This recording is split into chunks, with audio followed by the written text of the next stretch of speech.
All right. Good day, good afternoon, good evening to everyone. I'm Captain Gaurav Rana. I run Sea and Beyond. Welcome to this webinar, this panel discussion on commercial shipping in India. How can we upskill? How do we enter into commercial shipping? So thanks for all the participants, and also to all the speakers who are here for the panel discussion. Why we are doing this particular webinar. Now, I think since the time I thought My of friend is coming. My friend is coming. He didn't join. Don't start. okay, Pradeep, just my humble request, when one is speaking, we remain quiet. If your friend is late, we will share the recording to him as well. So don't worry, he will be able to see the recording of this. Roger that. Yeah.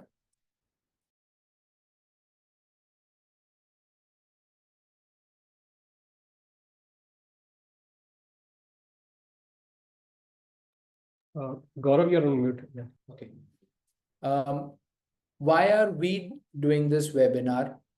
Now, since the time I thought of coming ashore, one of the main areas, one of the main industry where I wanted to come into was commercial shipping, the main function where I wanted to come into. And at least I wasn't clear, and I believe many of the people are still not clear on how does one enter into commercial shipping, what is commercial shipping all about, what is the growth, what kind of personality is required, and what is the kind of remuneration, where will you grow, what kind of jobs could you do. All that clarity was never there.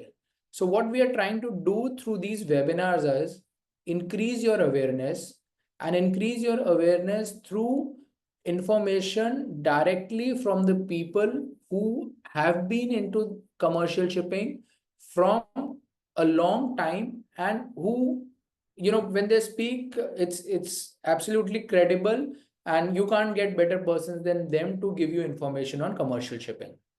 So through this webinar, you can get information not from your friend, your friend's friend, or someone whom you don't know, but directly from the horse's mouth. This will help you to evaluate the relevance of that information, whether it's for you or not for you, and at the end of the day, help you take well-informed decisions, right? That's essentially the focus of this webinar, and essentially what Sea and Beyond does. Some do's and don'ts which we'll request all of you. You may submit the questions whenever you have a question or after each slide, but we will take the questions at the end, right?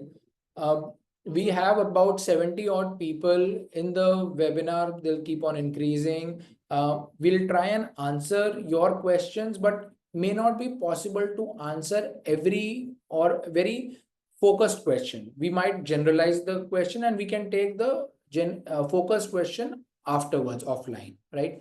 We will share the slides over an email to you as well. And just a couple of more things. Please rename yourselves to your real name.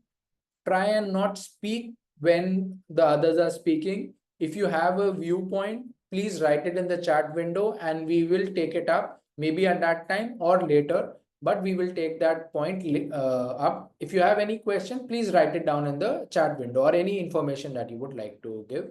And again, attending this webinar will not land you a job.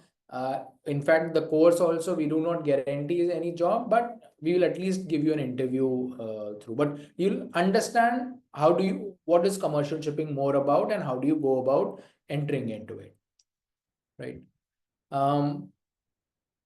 The speakers for today on the panel discussion, we have Krishnan sir.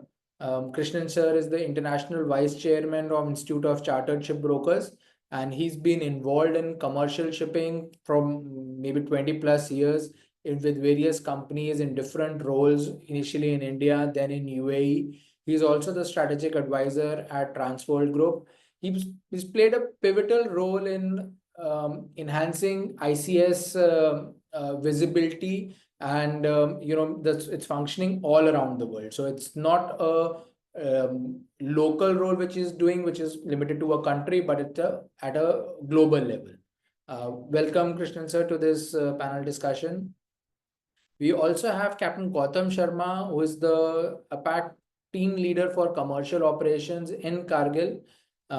Another inspiring story. Very few people I've seen from the container background who've probably moved to a dry or any kind of commercial role in the true sense. He's one of them.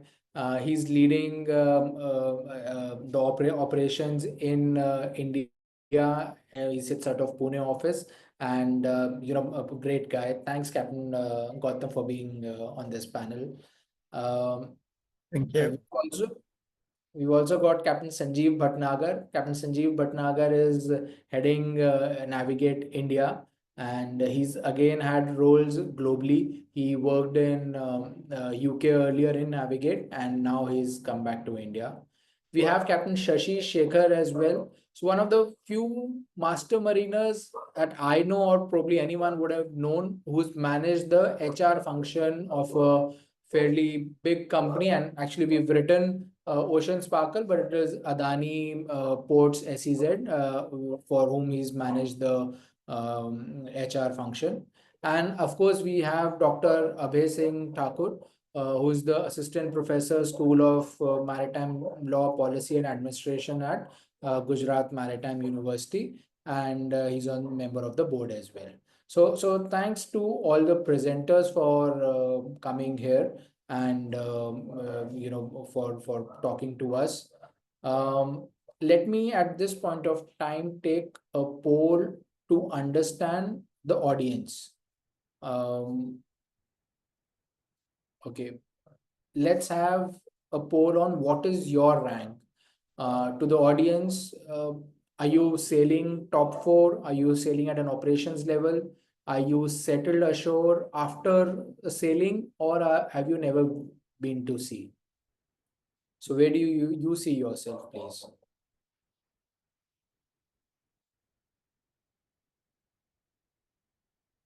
While you answer this poll, let me just quickly give you an overview of the agenda.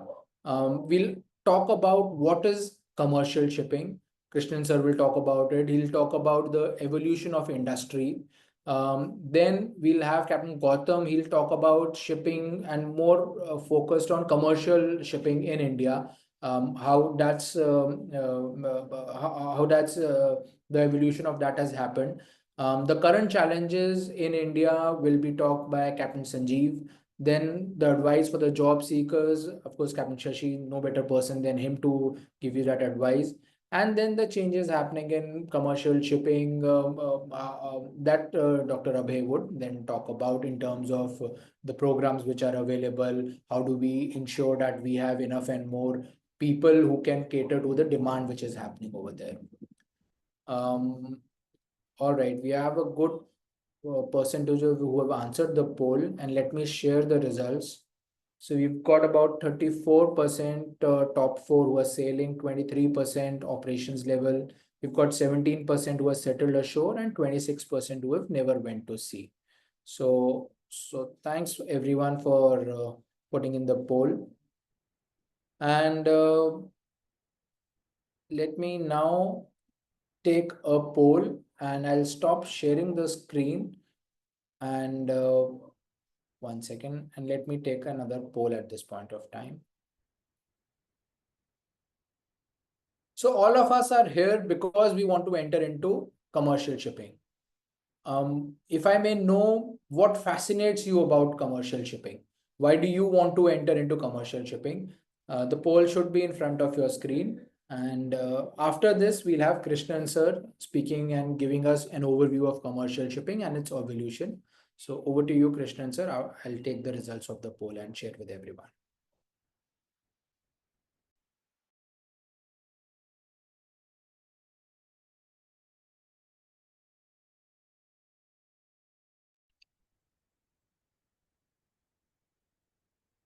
Am I audible and the screen is visible?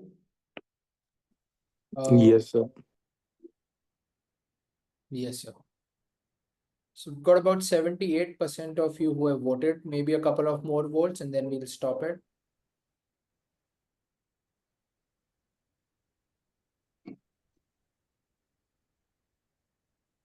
All right, sharing the results. So the audience feels that commercial professionals have comparatively more power and they have more influence, and that's the reason why this aspect, they want to get into commercial shipping.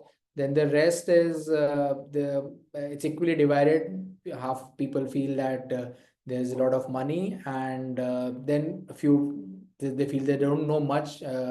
But there is something about it. And what is that something is what we plan to decode through this particular webinar.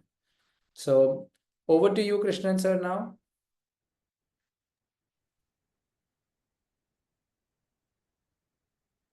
Good. Thank you very much, Captain Gaurav, CN Beyond team. First of all, happy New Year to all of you. Good to have even when many of us may still be lingering with our holiday mood, etc. Good to kickstart the session. So when Captain Gaurav told that, okay, we are going to have it on the 4th of Jan, I said, yeah, are you sure about the date? Right? So congratulations again to the CN Beyond team in a very successful first batch, which was done both on the foundation and the advanced program. I was part of that. Thanks for that opportunity. And as I always say, in any session, the biggest beneficiary is the ones who are so-called speakers or teachers. There's a lot of learning which comes in the process of preparation, as well as in the process of listening to all of you here, where all of us are professionals in our own right. Okay, I will start off this interesting response here with respect to what interests you with respect to commercial shipping, or what fascinates you most. I would say that there is money to be made everywhere, right? So that's why there are a lot of businesses, and I remember a quote from one of my mentors in the shipping industry, because there was a time in my career when I was working for a ship owner.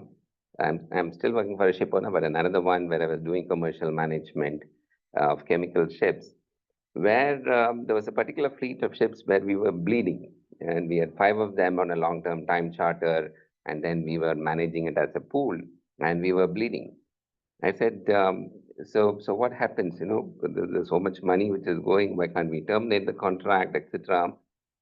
So he said, I'll teach you something about shipping finance and how the shipping world works. And that was my first glimpse into the financial part of ship owning, right? I was doing commercial management as chartering out the space for the ship owner and the pool of ships. And he said one very important sentence, which I keep sharing. He says, there's more money to be made around the ship rather than on the ship, right? And it's true with any kind of transport, because the extent of activities which happen around the ship is huge. So I'm glad to see many of you are still sailing, seafarers, or those who have been at sea and then settled ashore, right? So you have been exposed to one aspect of shipping, the operational part of it. I also started in operations, but on the shore side in an oil terminal with Bharat Petroleum in India.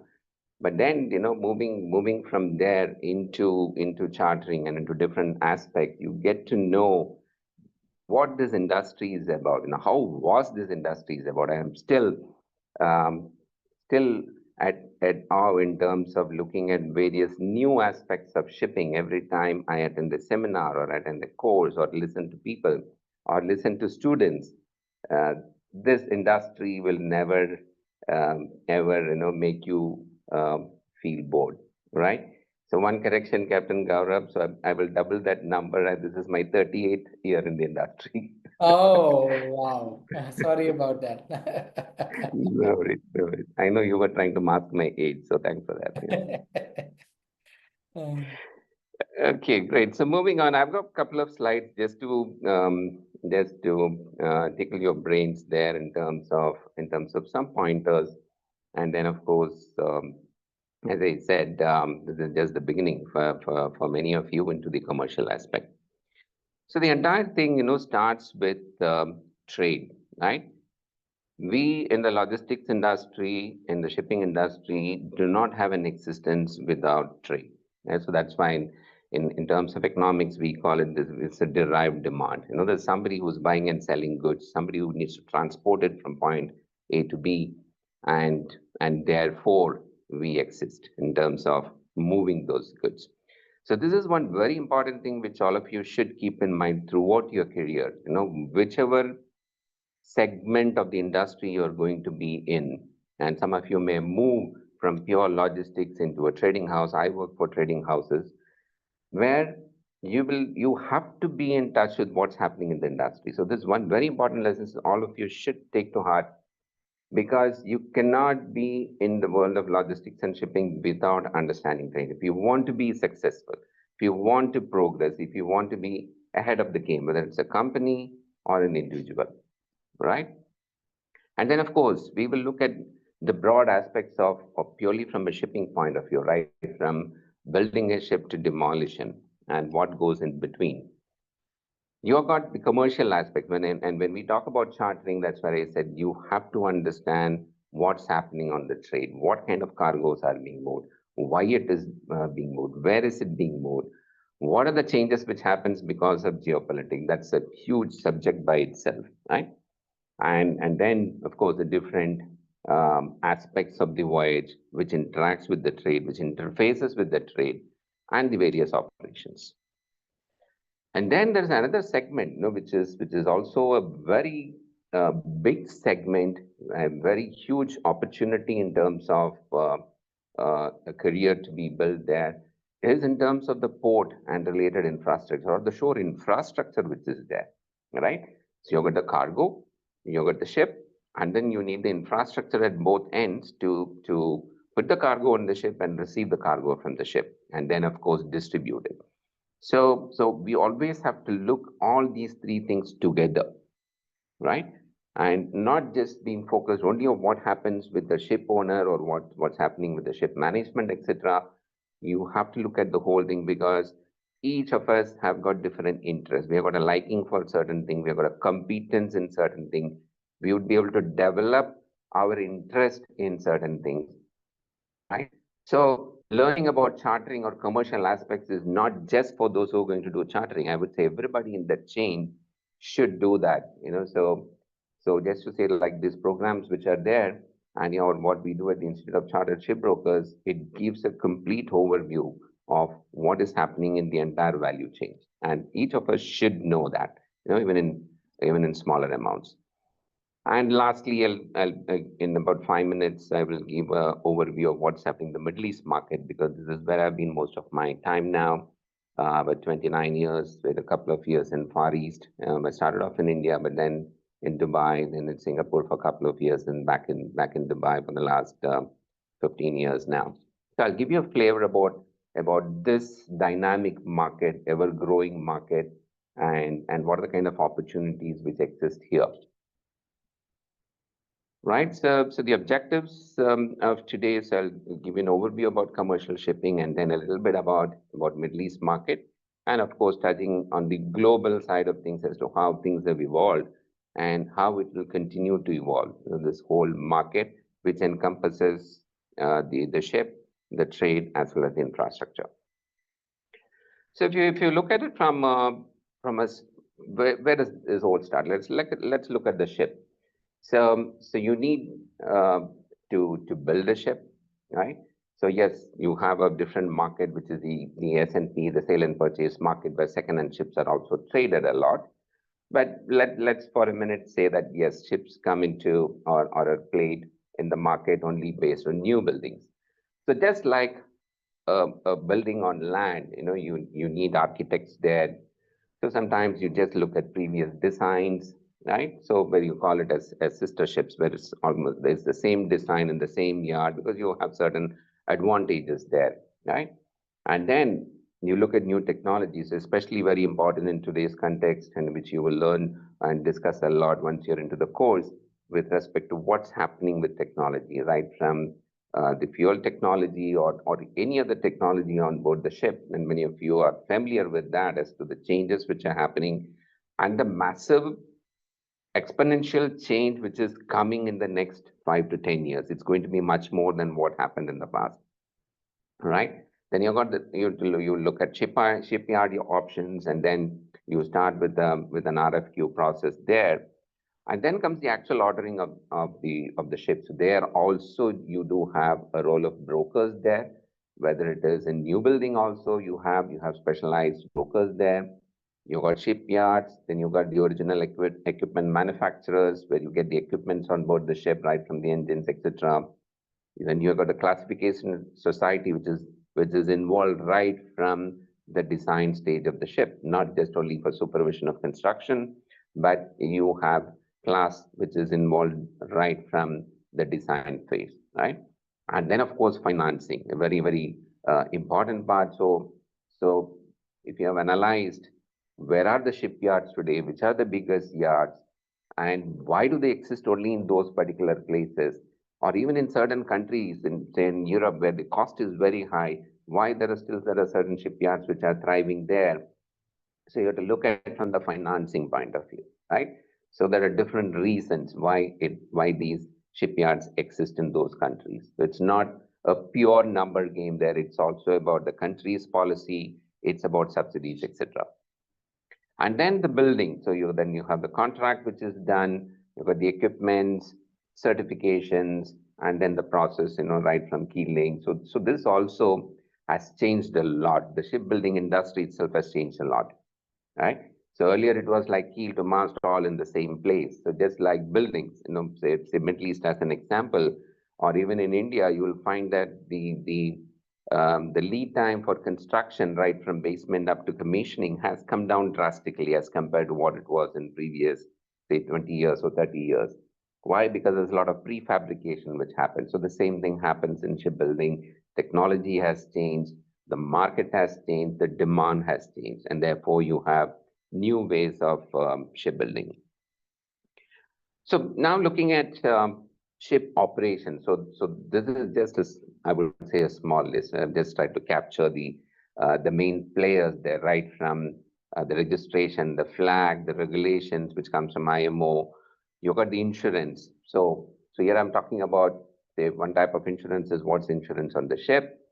You got the hull and machinery, you got the P&I, and then of course you got the cargo insurance which comes in, right? So always you have to look at, yes, this is certain things which happens on the ship, but then you have to look at the ship is going to carry cargo and people, and therefore what happens with that. Then you've got ship management and crewing. So again, you have to see how things have evolved. So I work for a company where we had our own in-house technical management till about 2 years back. We own a fleet of about 26 ships now.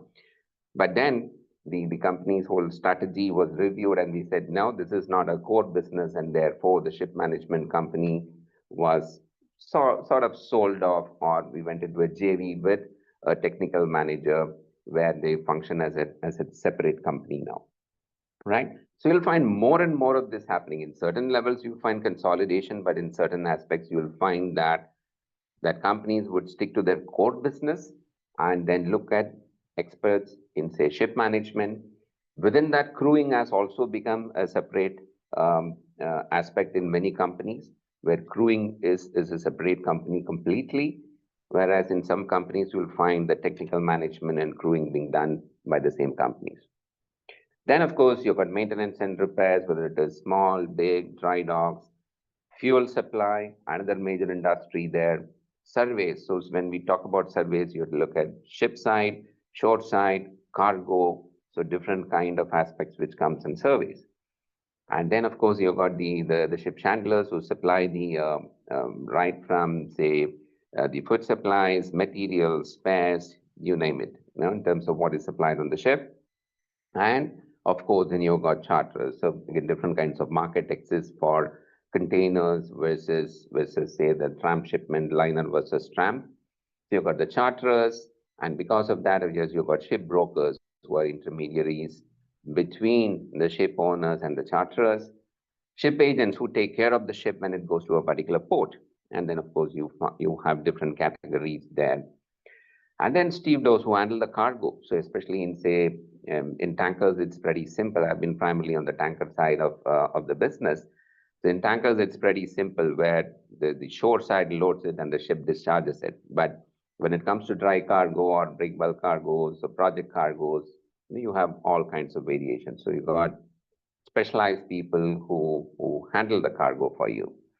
And then, of course, the legal aspect. Maritime law is I would say it's one of the divisions or verticals within the legal framework of things where I found it very interesting, right?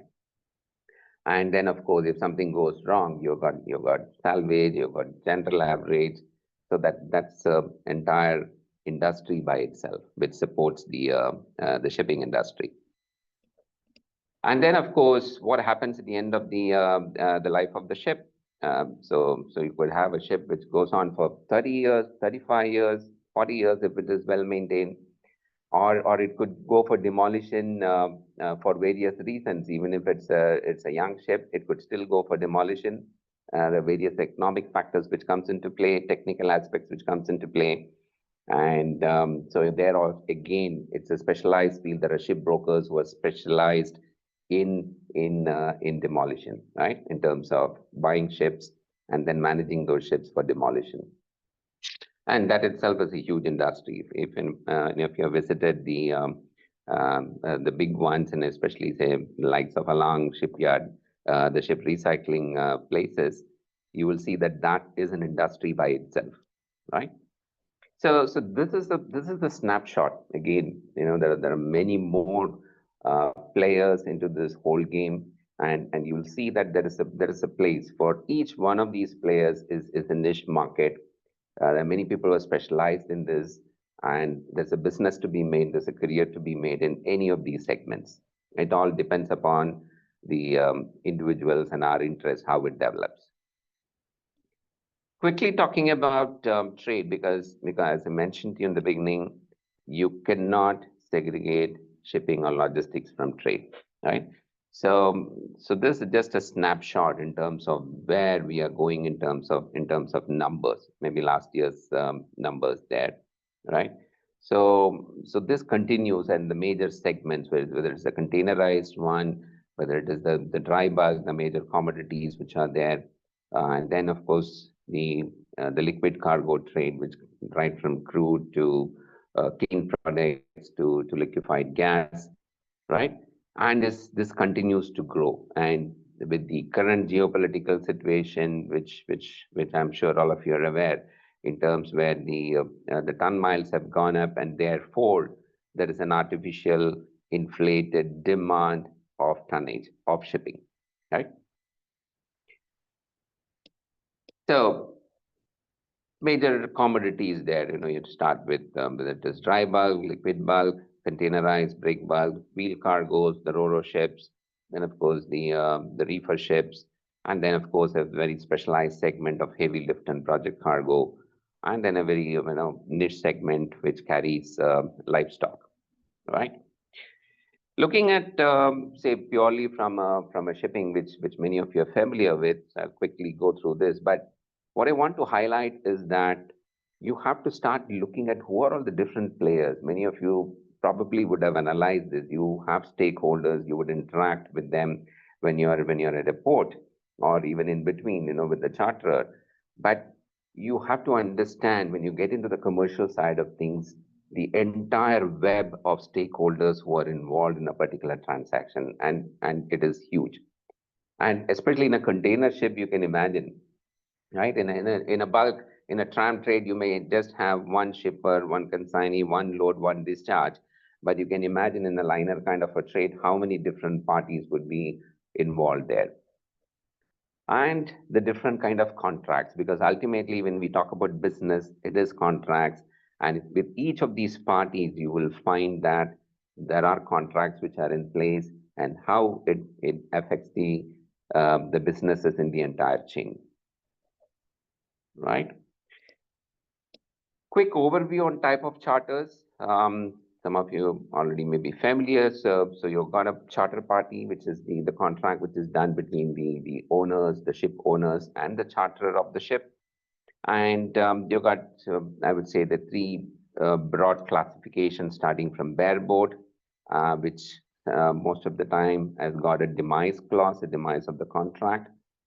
And then you've got a time charter, where it is for a specific period of time with a variation known as a trip time charter, a voyage charter, which could have variations where it is consecutive voyage, where the same ship or a sister ship goes on multiple voyages at an agreed rate, or it could be a contract of affreightment, where it could be a bigger volume, which is contracted by a manufacturer, but with the same ship owner to carry certain volumes, but in different ships at a different agreed rate. So that mostly happens in the parceling trade, but many times even on a full ship basis.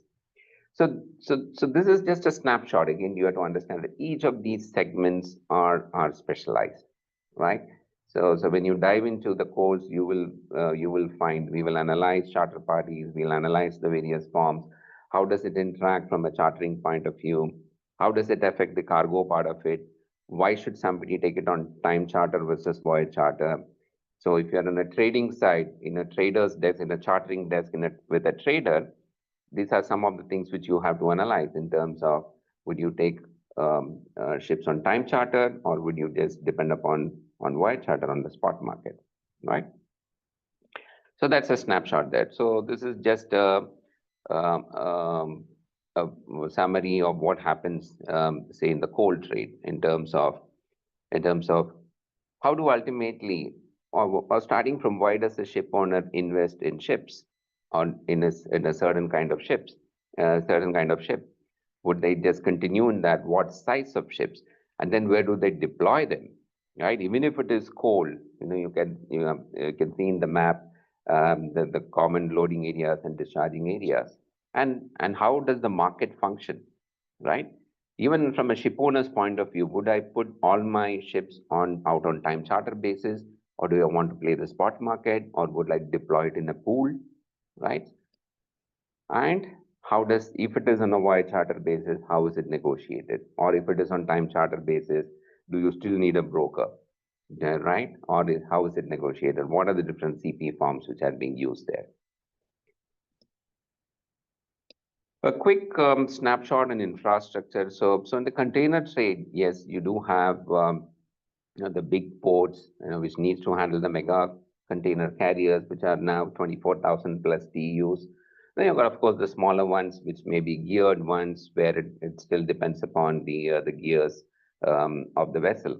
And then you've got the port infrastructure, which is required. You need the container freight stations, you need the ICDs, the inland depots, and then all the related transport infrastructure, whether it is rail or road, because this is some of the issues which you would encounter.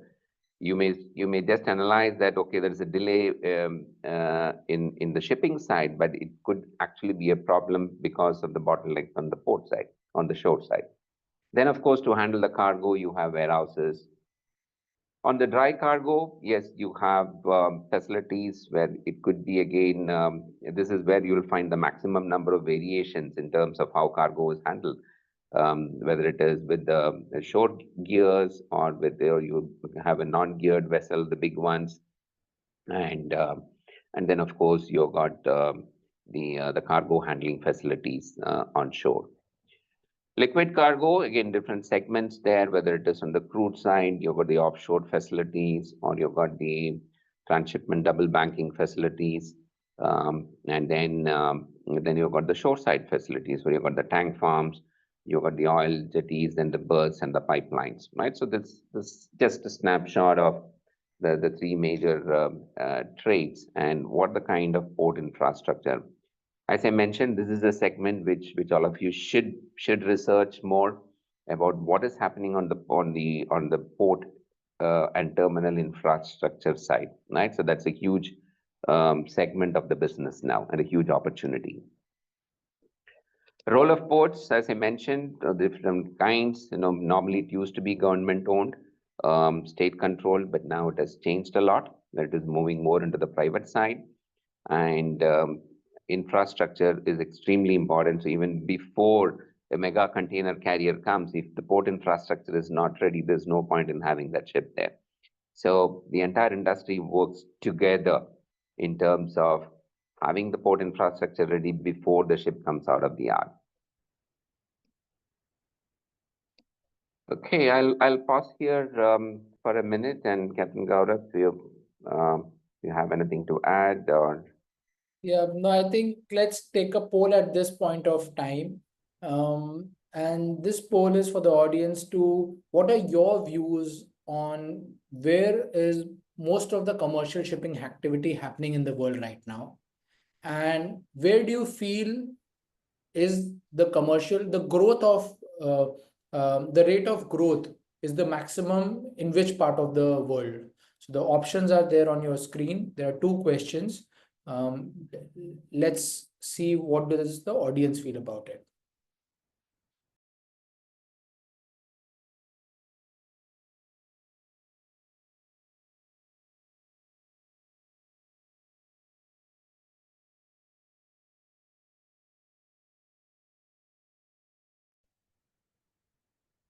Don't get misled by the next slide, which is there.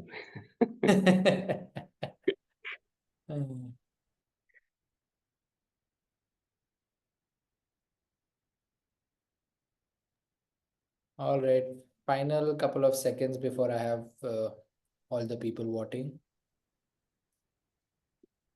Okay, I'm stopping the poll and sharing the results. So about 44% feel that the commercial shipping activity, it mostly happens in Singapore, Southeast Asia, followed by Dubai and then to Europe. And 60% feel that it's the rate of growth is maximum in India, Asia, followed by Hong Kong, South Africa, Brazil. So let's have your views on this, sir.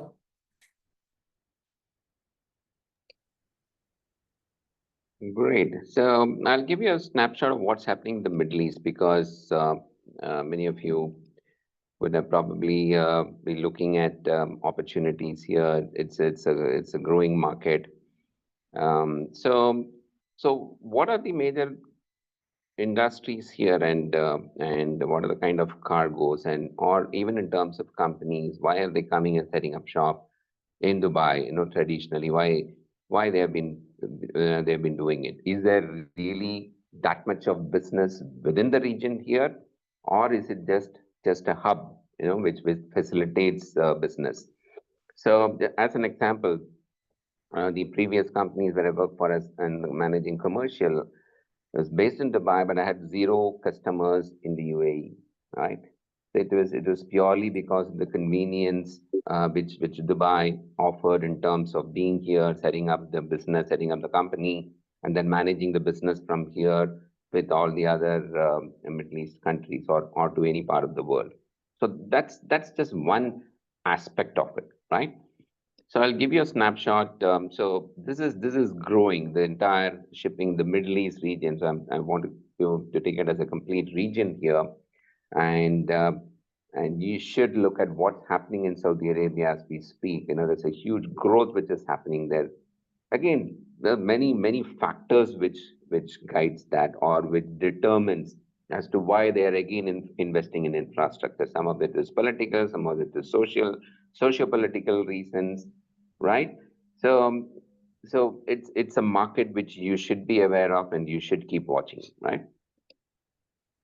And it served as a vital hub. As I mentioned, it's not about business within the region here or within the country. For example, Jebel Ali, still the transshipment is almost 60% of the cargo is for transshipment, and it's only 40% which literally goes into the region. Again, UAE, what is literally consumed in the UAE is a very small percentage. Jebel Ali still serves as a very good entry port for cargoes moving into Saudi Arabia, right? Even though Saudi itself has got its own infrastructure.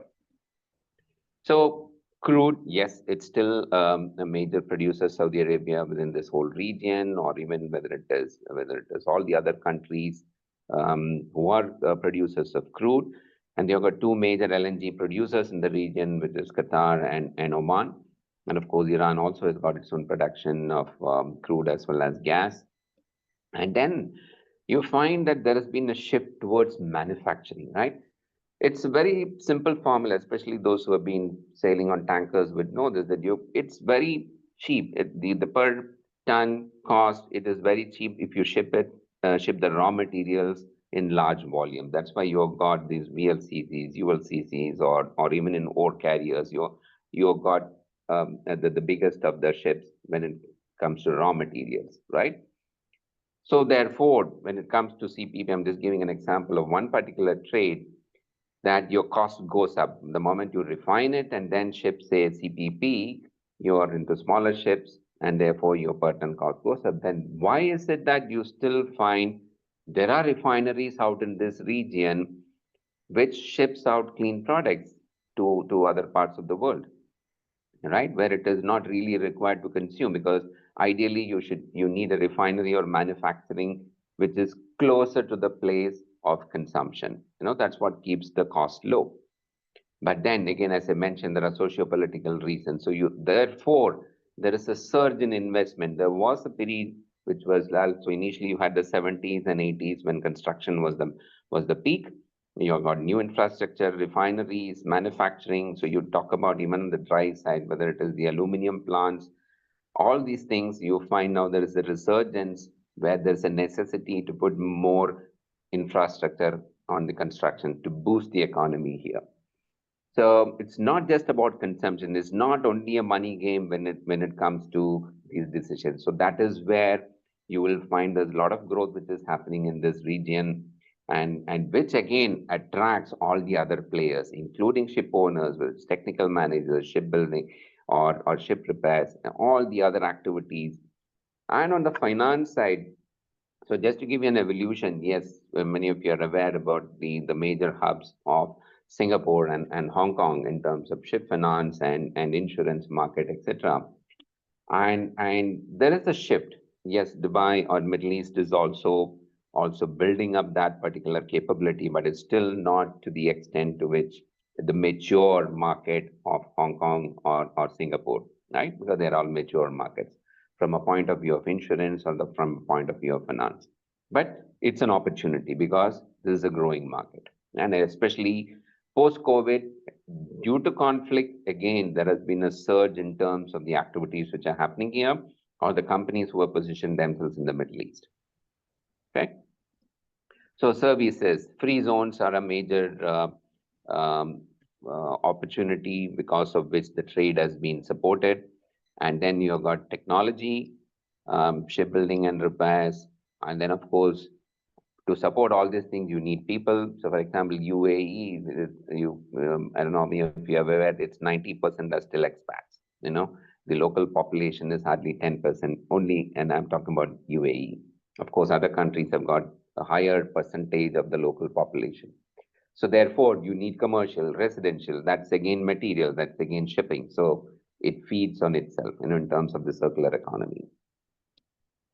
So, just a snapshot of the ports. I'll just skip this because that's something which many of you would be familiar. So in summary, what I would like to say is that you have to look at hubs again for different types of trades. You would find different hubs. So you could include for certain kind of trade, you could say, okay, you still have Houston or the Americas as one hub. You would have Europe. You would have London for many of the things, many of the activities. And then, of course, on the Far East side.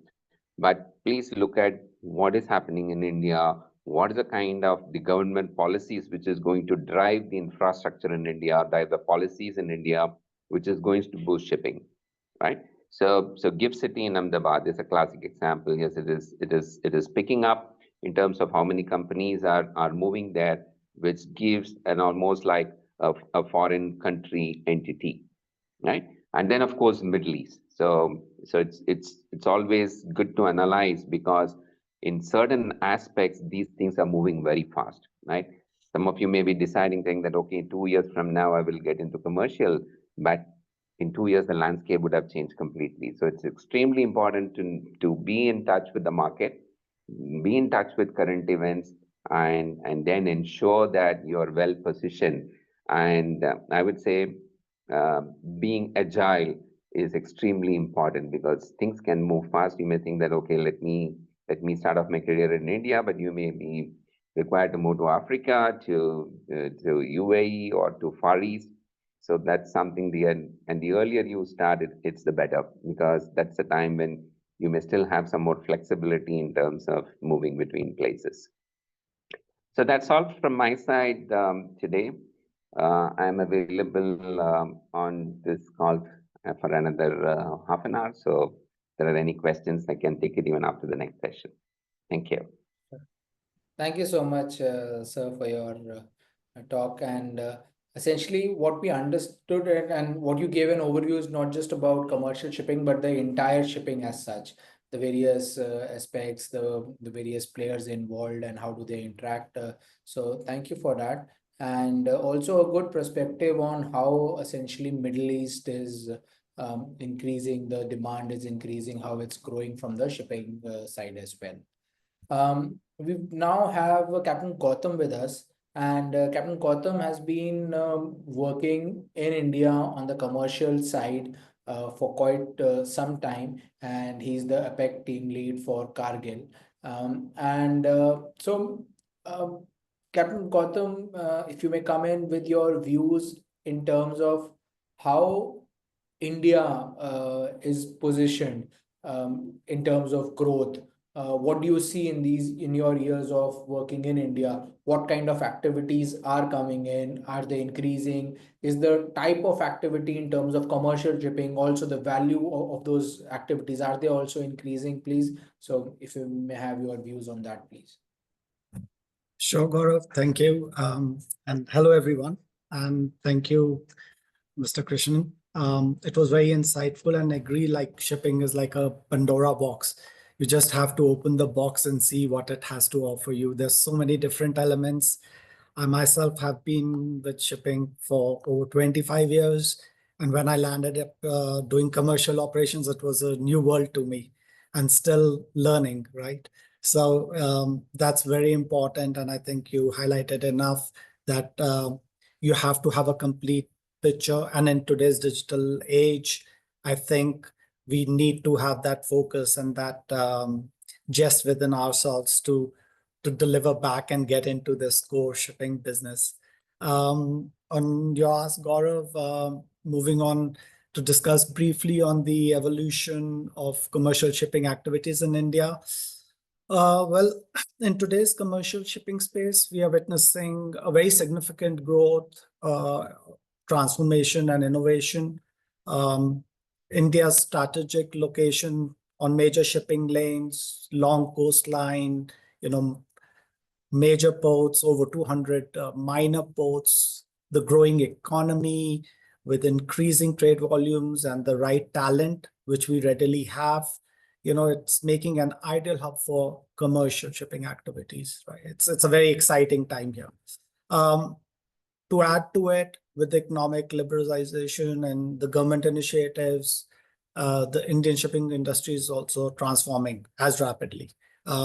Today, it contributes significantly to the country's economy, accounting for almost 90% of the India trade by volume, right?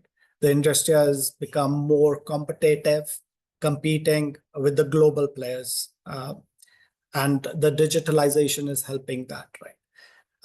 As this maritime sector grows, over the past few years, we've seen significant increase in the commercial shipping activities, offering numerous opportunities for growth, investment, and career opportunities.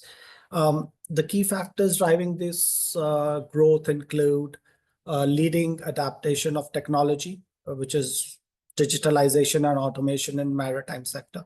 So we even have this huge influx of IT professionals being engaged with the shipping, because we are getting into that zone where the shipping industry is rapidly transforming itself from its traditional old practices into a much more modern era, like the airline industry. There's a huge focus on the sustainability and environmental responsibility as well. So all these parts of elements join in together into the commercial space as well, like Mr. Krishnan had showcased different elements. I think with high focus on carbon emissions, etc., and shipping being the largest contributor, this is again a huge commercial aspect. More and more people want to transport their goods with the right carbon footprint, right? So again, an interesting time coming in there.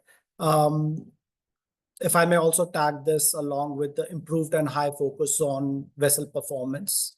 How do we take a ship from A to B?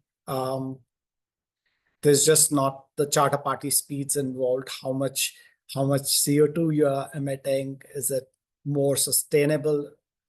Looking at different modular transportation, shipping lanes, etc. Commercial shipping industry is also witnessing the emergence of new players in India, including brokerage houses, traders, commercial operators, arbitration, and data analysis. These new entrants are introducing innovative business models, and we are disrupting the traditional practices, which were usually backed only in Europe, and creating new opportunities, if I may say so.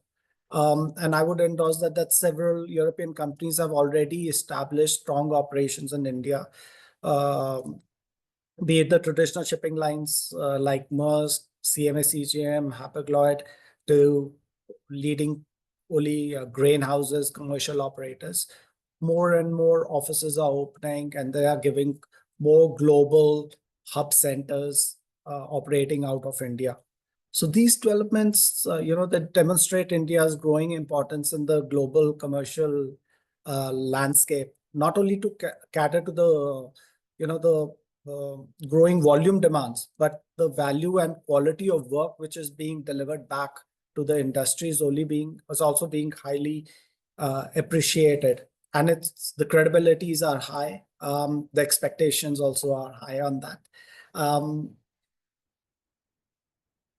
And that's pretty much an insight what's happening in India. I will leave it to Captain Sanjeev probably to talk more on the challenges, how we navigate through these expectations and what is happening in the commercial space.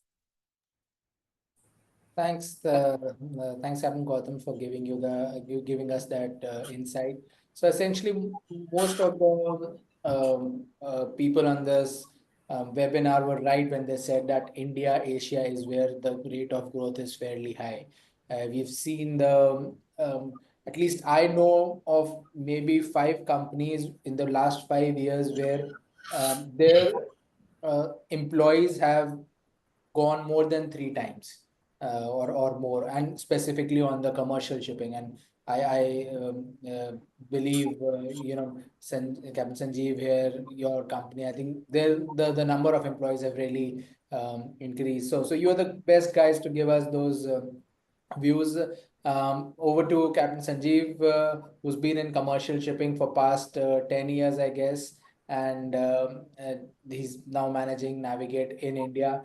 And he's had, I mean, he helmed the phase of growth in Navigate where they're expanding.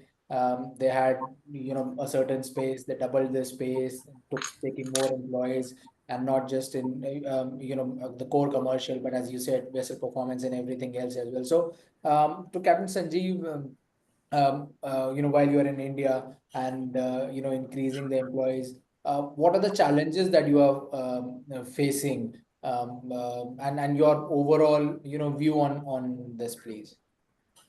Hi, Gaurav, and good afternoon, all.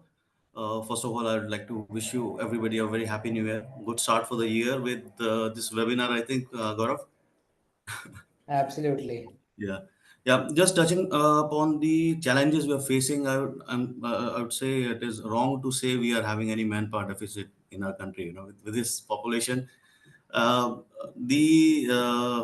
I'll just start with an example. I was talking to an operations manager who was looking for a port captain for his company, thoroughly searching Eventually, he found a perfect person, perfect fit on paper, years of experience, strong credentials. But when the candidate showed up on the first day, he admitted he had no idea with one of the key aspects of the job, cargo dispute. So it wasn't that and then he said, "Oh my God, I'm not getting the right people." So I would say wasn't that the candidate wasn't talented. He was definitely, but he wasn't prepared for the breadth of the skills we are looking for, breadth of the skills required for a shore-based position. We simply we cannot say we don't have enough qualified candidates, but those who are entering the workforce, they're often not ready for the variety of roles that are available in commercial shipping. uh, at this point, I think transition, you, me, having experienced the same transitioning from sea to shore initially, it brings us our own set of challenges, not knowing what all options are available. Are we suited for the role? Do we have the right kind of personality? People want to become a charterer, operator. They will say, I'll become a broker because it brings in a lot of money. But eventually, it's all every football player can't be a cricket player, a good cricket player, because they are seeing they are being auctioned at high rate. So you have to understand what personality you are and what the role will what personality the role will require. I mean, I recently interviewed a very seasoned chief officer who was eager to shift from sea going live to shore based, and shouldn't be saying this, but was struggling with very most basic concepts of commercial shipping, reading and interpreting the charter party clauses, charter party agreements. So I asked him about his understanding of the demurrage clauses. He blatantly told me, "Demurrage, really? This I last read when I was preparing for my mates exams." So, so you would understand how we are overlooking the importance of preparation when we are looking for transitioning to shore-based roles. Then the challenges we're facing again, employing and then retaining the talent, because there are very misaligned expectations to seafarers who are planning to transition ashore. Uh, as I said, the titles look very good. They are excited about moving ashore, getting a good title, but eventually, and they have this in mind. Finally, I'll put my sea experience to good use at shore, which I would say doesn't help without getting any training or any preparation there. Uh, you have to prepare for long hours sitting at desk, analyzing contracts, voyages. Expect international calls at odd hours, often stretching into the late nights. Early morning, you can get a call with Singapore. Late night, there's Houston Open. Shipping is not stopping ever. And from the junior officers' prospects, I see a lot of seafarers are there in this forum. Now, uh, there's a whole lot of career possibilities are available now, but one issue we see regularly is the lack of IT skills. It's not only commercial shipping; there are performance teams, as Captain Gautam rightly said. The whole Pandora of shipping jobs related to shipping are available in India. But simply when you ask to analyze a voice report, a spreadsheet, the people hesitating. You could see the frustration in their eyes. They are very very savvy with all shipboard operations, but at sea, and they have not prepared themselves, not familiar with the softwares, which is even holding back a lot of shore personnel now working ashore in the shore roles. Simple proficiency with tools like Excel, BI is it's just it's not an optional skill anymore. It's a necessity, I would say. Again, it's not a 9 to 5 role for the people who are looking for a shore-based role. There's work-life balance. You will have to find your own work-life balance. I've been told by a technical guy that he has slept more in dry docks than since joining office. So you have to understand shipping never stops. And another issue we face often, this is my personal advice to personnel who are looking for a shop job. It's 20%, 10% increment every time you job hop, but eventually it looks very bad on the CVs. You are just doing a lateral shift. A lateral move doesn't help you grow. You do the same role in this company and then go to 10% increment with the another company. And we are sitting and managing international offices, international companies here, which is not seen. It's seen that Indians, we are seen as Indians. We are not seen as Mr. Gaurav, Mr. Sanjeev, Mr. whatever. We are seen as Indians. Oh, Indians have this habit, 10%, and they will go. This is you must be aware of. Very often people do in IT industry, but it has started happening in the shipping industry as well. So now my suggestion way forward is when people are looking to transition, so you invest in your training, get some IT skills. If you want to switch to looking for a role in commercial shipping, do the basics, do some course, and have come here with a clear career path. Just don't join any role you are offered at the first. I've seen a person who's doing performance analysis where a third mate would do, and he's a mate. He said, I got this role, and then now he's looking to transition. But it gets very difficult for everybody. Companies invest time in you, invest money in you, and eventually you leave because you are not meant for the job. So do you that, and technology is reshaping the way we are working. As Captain Gautam rightly said, we are at par now at aviation industry. Every day there's some new technology coming in. We are required to do carbon monitoring, carbon emissions. So being tech savvy again is not an option. It is a must now. And opportunities for growth, innovation are plenty. I wish all good luck. Have approach these challenges with an open side, right mindset, then you can achieve anything. Thanks, Captain Sanjeev. And this is coming from a person who's actually, growing the company at a very, very fast pace and the challenges that he's facing. And actually, very aptly that you pointed out that, when you upskill, one is that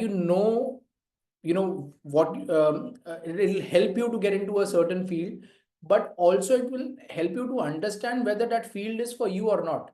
It might just happen that you may feel that this is just too much for me, and it's better for you to take a decision at that time rather than going into a company and then understanding after 3 months or a year that no, I didn't want this, I wanted something else.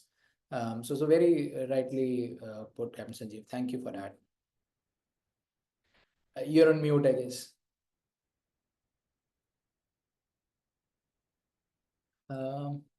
He's can't hear you. No. All right. Okay. Thanks a lot, Sanjeev. We now have Captain Shashi. Captain Shashi was the ex-HR head of Ocean Sparkle and then Adani Ports as well. And he himself transitioned ashore, and then he advised a lot of people, a lot of mariners, non-mariners who wanted to transition, interviewed them, got them placed. And from Captain Shashi, we would be able to understand more of candidate's perspective as well. When a candidate is moving, what could the person do in order to show the relevance? What do companies look at when they are hiring? And how do they actually proceed in terms of interviews and all? So Captain Shashi, over to you. It'd be great to have your perspective on the transition and the interviews that happen. Thanks a lot, Captain Gaurav. Am I audible? Yes, you are. Yeah. So thank you, Captain Gaurav. Firstly, I would like to, thank Sea and Beyond and you as well for the initiative which you are taking. It is a great initiative because the seafarers who are looking for shore jobs, they are always looking for some kind of guidance to take some decision, and the webinars like this are an opportunity for them to join and increase their you know information, and they can take an informed decision regarding what to do, the next step to join as a to start a shore career if they are looking for. So I understand that it is a post-lunch session. We have been almost more than an hour now into this session. So I would like to keep it short and crisp so that and I request all the audience, if you have any questions, do you have any question answer session at the end, or At the end, we'll take all the questions there. yeah. Okay, perfectly fine. So if you this is an interactive session in any case, and if you have any questions, you can always put it in the box, and you can put it for Captain Gaurav so that he can put it up at the end of the session.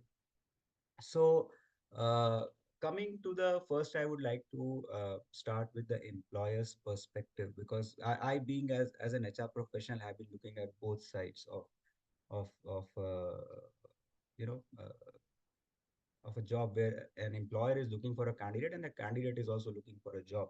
So from an employer's perspective, yes, we have assessed so many candidates, especially mariners, over the last few years. So certain things which we observed was the challenges which, as an organization, which we faced was certainly the candidate, once he has joined, um, many times he was not clear of exactly what he's supposed to deliver, what he was looking for in a short job. These are the certain things which we found, and this made him change his decision. He decided to leave after a short span of time, or he got some better opportunity somewhere else and he left for that job. So there are certain things which we observed in last so many years of working as an HR professional. And thus the companies have now modified the way they are looking for candidates. So if you look for the like what Captain Sanjeev very rightly said, there were people who joined and who did not realize that this is not the thing which they were meant for. They were not prepared for that certain kind of role, and then this made them quit that job, and this eventually wasted a lot of time and effort which is involved in the hiring process. So when an organization is looking for a candidate, they are looking basically for a person who should ideally fit into the job role. So nowadays organizations are moving into a unique job role concept. If you see, every job role has got a well defined behavioral competency, technical competencies which they are looking for, and once you are fulfilling those competencies, then only you will be assessed for interviews, and then um, finally you will be selected for the role. This benefits organizations. The organizations are somebody is writing the volume is very low. Is that the case? Sorry? I just No, no, I it's saw okay. I think it's that okay. I can hear you well. In the chat box, somebody wrote the volume is Yeah, low. Yeah. no. So so when the organizations have not developed the hiring mechanisms. They have where they are looking for candidates. They are filtering out candidates in terms of the competencies which you have. So when you are looking for a good role across the organization, in any organization, you will have to go through a very thorough assessment normally. Uh, if you are going to the big or good companies, if you are applying to the steps are very detailed. So mainly they are looking for an agile mindset. If you the person should be agile. When I say agile, you should be willing to learn. You should be willing to work in environments which are changing, very dynamic environments. You may be asked to move from one location to another. A lot of travel may be involved. All these aspects come into picture when you are selecting a role. So it becomes very, see, the organizations are doing a due diligence now. So when I'm selecting a candidate, they will see all those aspects. You how good you are in terms of digital dexterity. For example, one of my colleagues, Mr. Sanjeev, only said that very important that you should be having IT skills, which is very correct. So digital dexterity is very important, and a question in the chat box came, what kind of IT skills? So it is nowadays it is a data driven age. So you have to see how you can analyze and interpret the data, and whatever skill in the industry like Power BI, you have got so many things. The tools are available. So if you are learning those aspects on your own, or you are going through a professional assistance, you can these are certainly going to help you if you are looking into a short job. Uh, when the organization is looking, they are looking for these aspects, and when it comes to behavioral competency as well as technical competency. Technical competency, as far as I see, mariners, I see most of the people here are from sailing background. Technical competency wise, it will not be a challenge because you already go through a very rigorous mechanism of certification, and then only you go on board. So mostly the technical aspects we don't find challenge when we are selecting candidates ashore. 90% of the times we find them okay.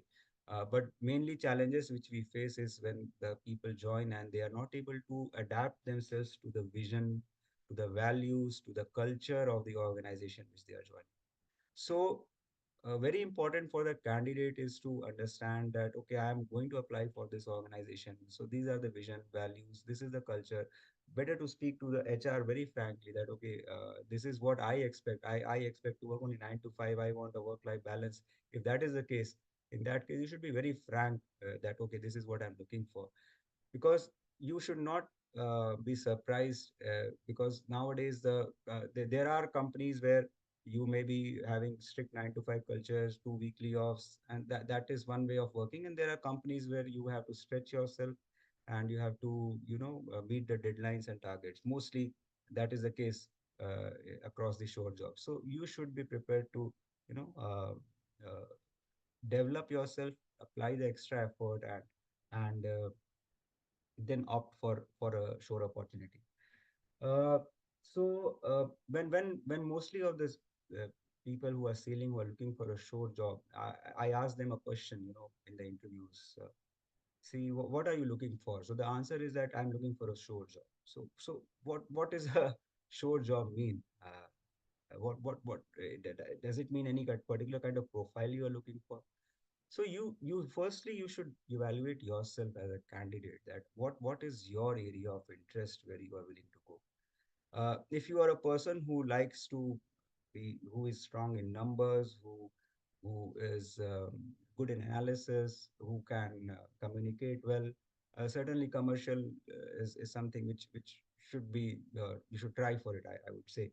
But if you have a person who likes more in in managing people, who is more into not into data and all, you may think of going into other aspects. There are so many verticals which are available in shipping, where commercial, manning, as one of my colleagues said. So operations. So you have to see where you are fitting into. Secondly, you have to decide what is your priorities when you are looking for a shore job. Are you willing to work in remote locations? You are willing to work only in metropolitan cities, or you are looking for something like a work from home all the time? So all those things you need to first think about yourself, and then accordingly you should be very frank when you are asking these questions to the HR. If these things are fitting your expectations, then only you should take a call to join an organization. So I think these are what are the certain aspects which will be broadly covered in the program, which is going to be or the dates will be announced by Captain Gaurav after this session. So we will be covering all the aspects where what kind certain things which you need to take care of when you are applying for a job. What are the skills, additional skills which you should develop when you are looking for a commercial job in commercial shipping or anywhere else in a shore job. So these things will be covering broadly in the sessions which are going to come. I request you all to take an informed decision whenever you are going to take up a shore job, so that you also grow, and the organization also takes benefit of you when you are joining the company. So that's all, Captain Gaurav, I think, from my side. Yeah. Thanks a lot, Captain Shashi, and very relevant points that you mentioned. And I think there are a lot of questions on the soft skills as well, which we will take after the webinar. But to all, Captain Shashi will also be, teaching in the course. And I mean, he'll of course explain a lot more in terms of the perspective of an interviewer, a company, and more so from what candidate should be ready for, and how could he prepare, because that's the most important part. I mean, we don't want, and as a candidate you shouldn't also want to get into a space which you are not aware of, and that's the thing which Captain Shashi has been repeating again and again, that you should know where you want to go, and so that you can take a well-informed decision. So more on it will come in the course as well. Thanks Captain Shashi for this. And now we have Dr. Abhay from Gujarat Maritime University, and he's going to talk more about the what kind of courses are available in the market, what's the gap, what's the demand. He'll also give a perspective of the overall gap in internationally and in India. And he's of course being an educator and been doing it for a few years. So Captain Abhay, over to you for your insights, please.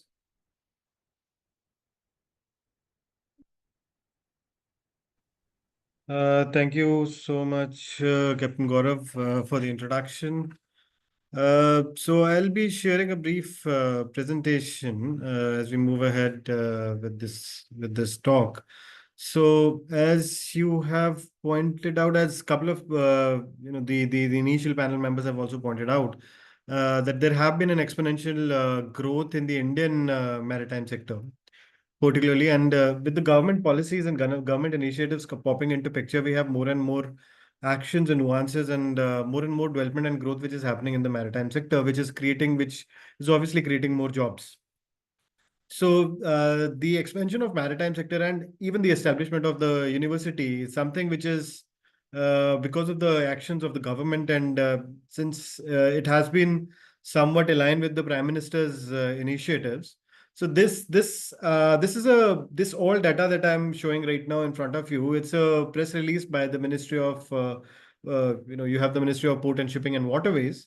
So the Port of Waterways have provided you a couple of things which actually forced you to wonder about how many, how large scale investment is this government is trying to make in order to expand the shipping industry in the country.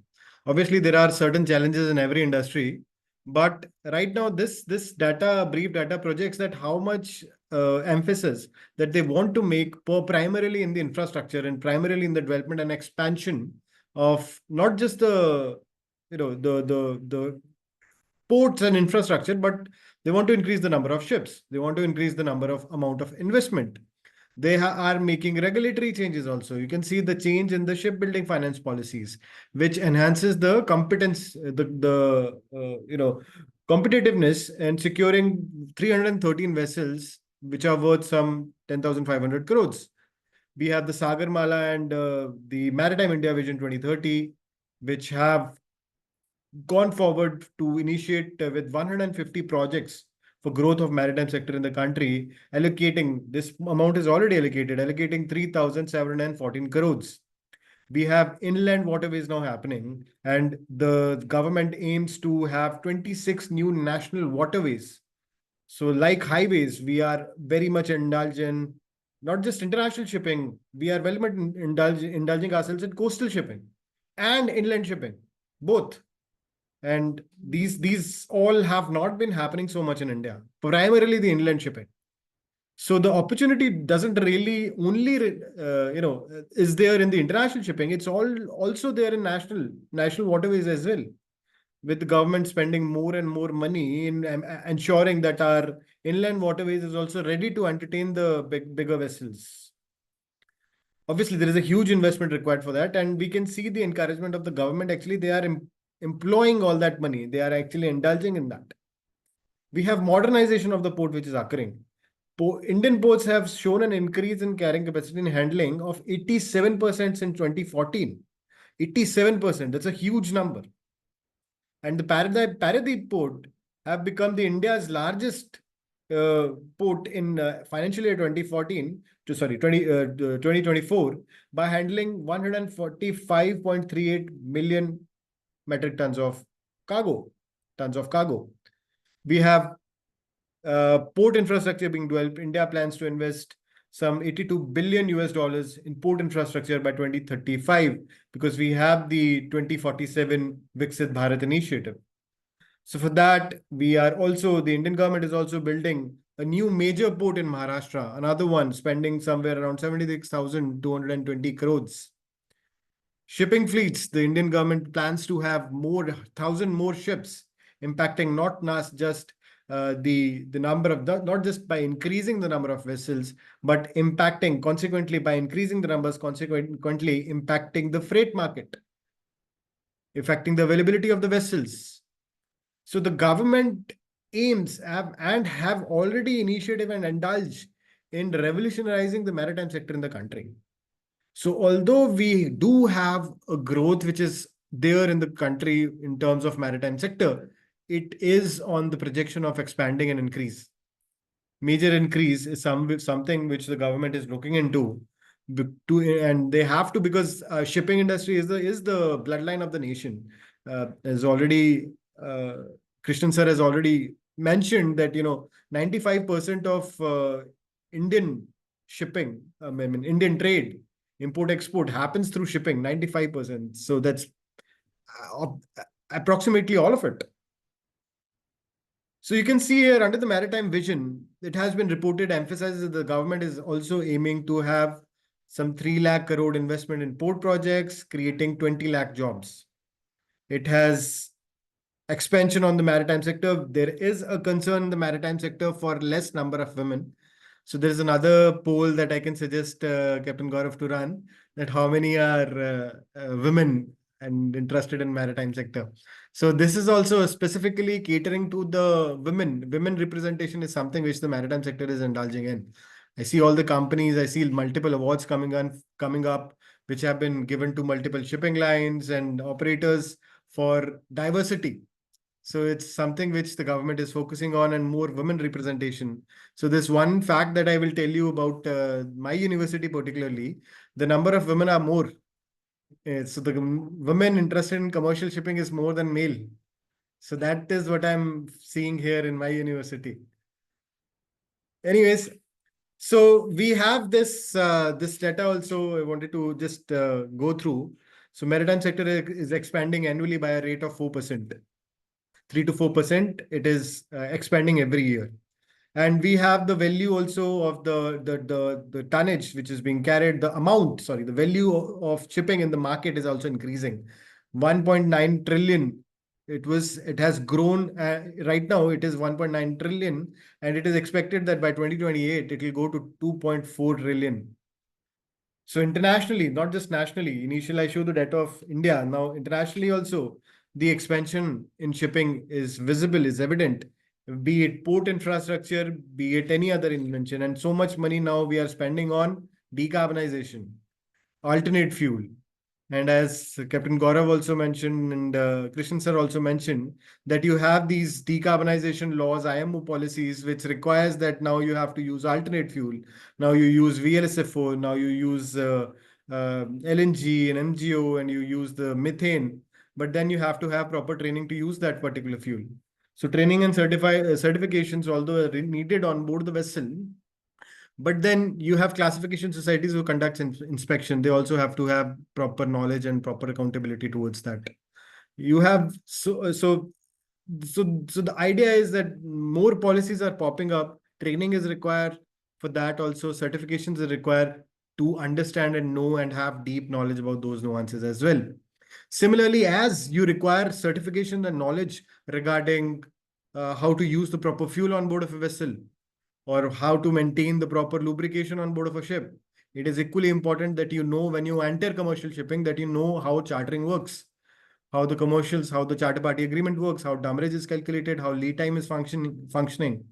So it becomes very critical that when you're moving towards the financial shipping, you understand commercial shipping. I'm sure all of you who are there in the operations are very well versed with the operations element. But then if you're entering the commercial market, you have to have an understanding of the commercials. And when we talk about Indian expansion also, I've already had a bit of talk. So this is a repetition I'll skip. So now a little bit idea about the demand initiative. So we don't get indulged into commercial shipping much. I don't blame the people for that who are opting for operations, that they are to blame, that they are not interested in commercial shipping. I'll not say that, because truth be told, we don't have options. If we look, I asked ChatGPT, tell me about the commercial shipping numbers in India, how many educational institutions are there? It is giving me 150 training institution. But if you see those 150 institutions, what are the courses which are offering? BSc Nautical Science, Bachelors of Engineering, Marine Engineering. These are not commercial shipping. These are technical courses, operations. You become seafarers out of it. You don't become the people who are managing, chartering managers. You don't become by understanding the nautical sciences. So ChatGPT lies a lot. We have to be careful about that. So in reality, there are very few institutions in India which are right now offering commercial shipping. Handful, not even handful, half a hand. So that's the trouble. And if you see internationally, even internationally, institutions are not there. You have Erasmus University, you have Swansea, and you have one institution in Solent, Southampton. You have another institution, WMU also, I think, offers MBA, sort of commercial shipping. For law also, if you're looking into maritime law, you have IMLI in Malta. You have, again, Swansea. You have, then again, another university, Dalian University in China. You have Korea Maritime Institute. And you have Tulane Maritime Institute in US. But handful are focusing on commercial shipping, be it commercial law or maritime law, or be it the chartering or the commercial element of shipping. So there are internationally very few options which are available to actually learn this area, and very few experts who have a deep understanding and knowledge of the area, which is the commercial shipping. All deep nuances is, the experts are less, and the education institutions are also very, very few.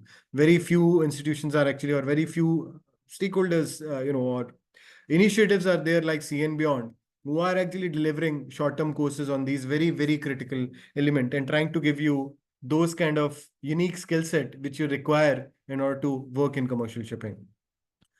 And if I see, if this is actually a study which was conducted by Gujarat Maritime Board when they were setting up the university, it was a stakeholder discussion which was done. PwC was indulged in creating all this, collecting all this data, and they actually showcased that what is the number and what is the demand parity. They showed that if we look into internationally, if we look globally, the demand and supply is somewhat shaky. When we talk about technical courses, the ratio of demand and supply, we have some, a lot. We have demand is 60%, the supply is 40% for technical courses.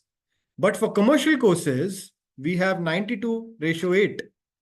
And we have, for universally also it is less. Internationally also for commercial, not many institutions, the comparative, the parity, the number of institutions available and the number of people who are being indulged, being pushed for commercial shipping are very, very less compared to what is the international demand. So that is also one of the aim of the Sagarmala initiative, to create more options.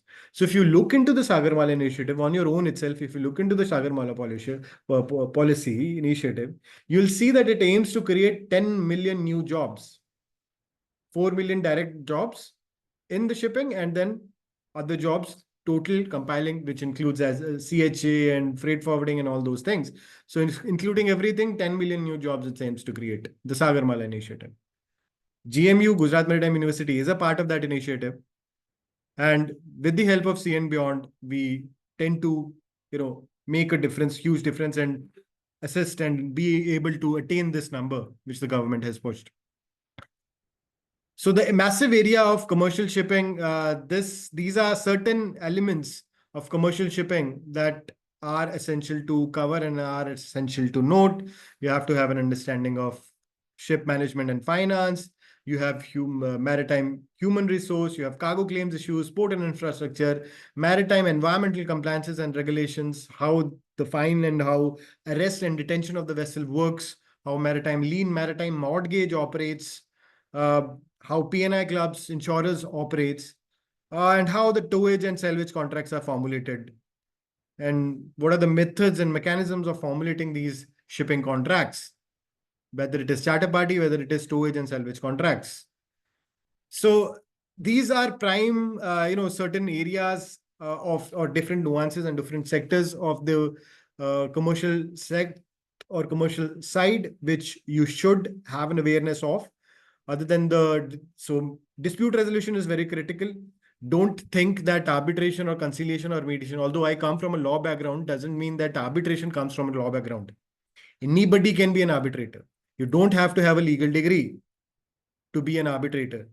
So mediation, conciliation, arbitration, maritime experts are less in the country, in India, and we need people who understand shipping. A lawyer cannot go in arbitration and tackle a matter, technical matter of maritime arbitration alone, because he will not have the mechanical, the understanding, the operational understanding. You do have that. So this gives you an edge, maritime arbitration particularly. So indulgence to all the people who are engaged in this or working in the maritime sector.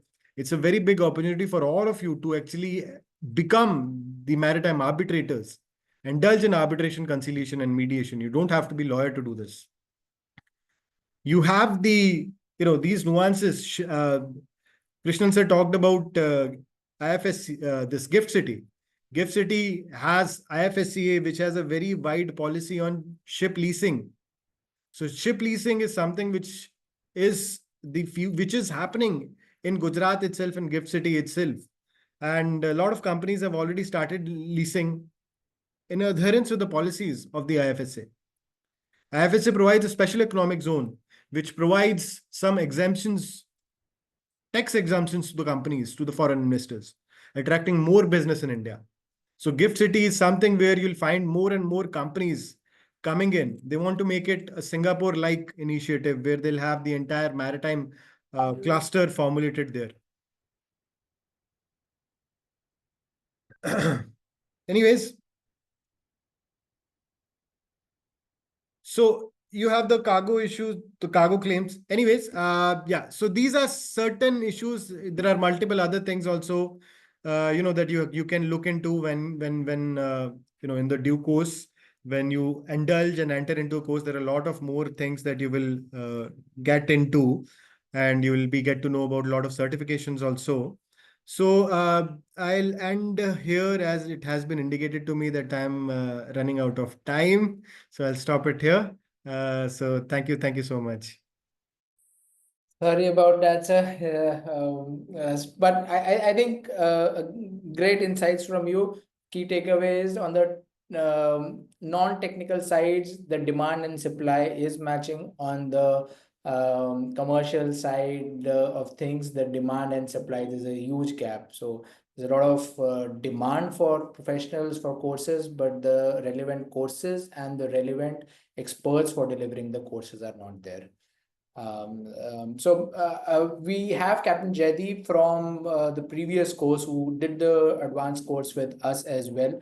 But before we go to him, Captain Krishnan sir has to leave, so we'll just and we want to summarize a couple of questions which I want to take from Krishnan sir, and then I'll come to Captain Jaydeep, and then we will discuss about the course, how it is planned in detail.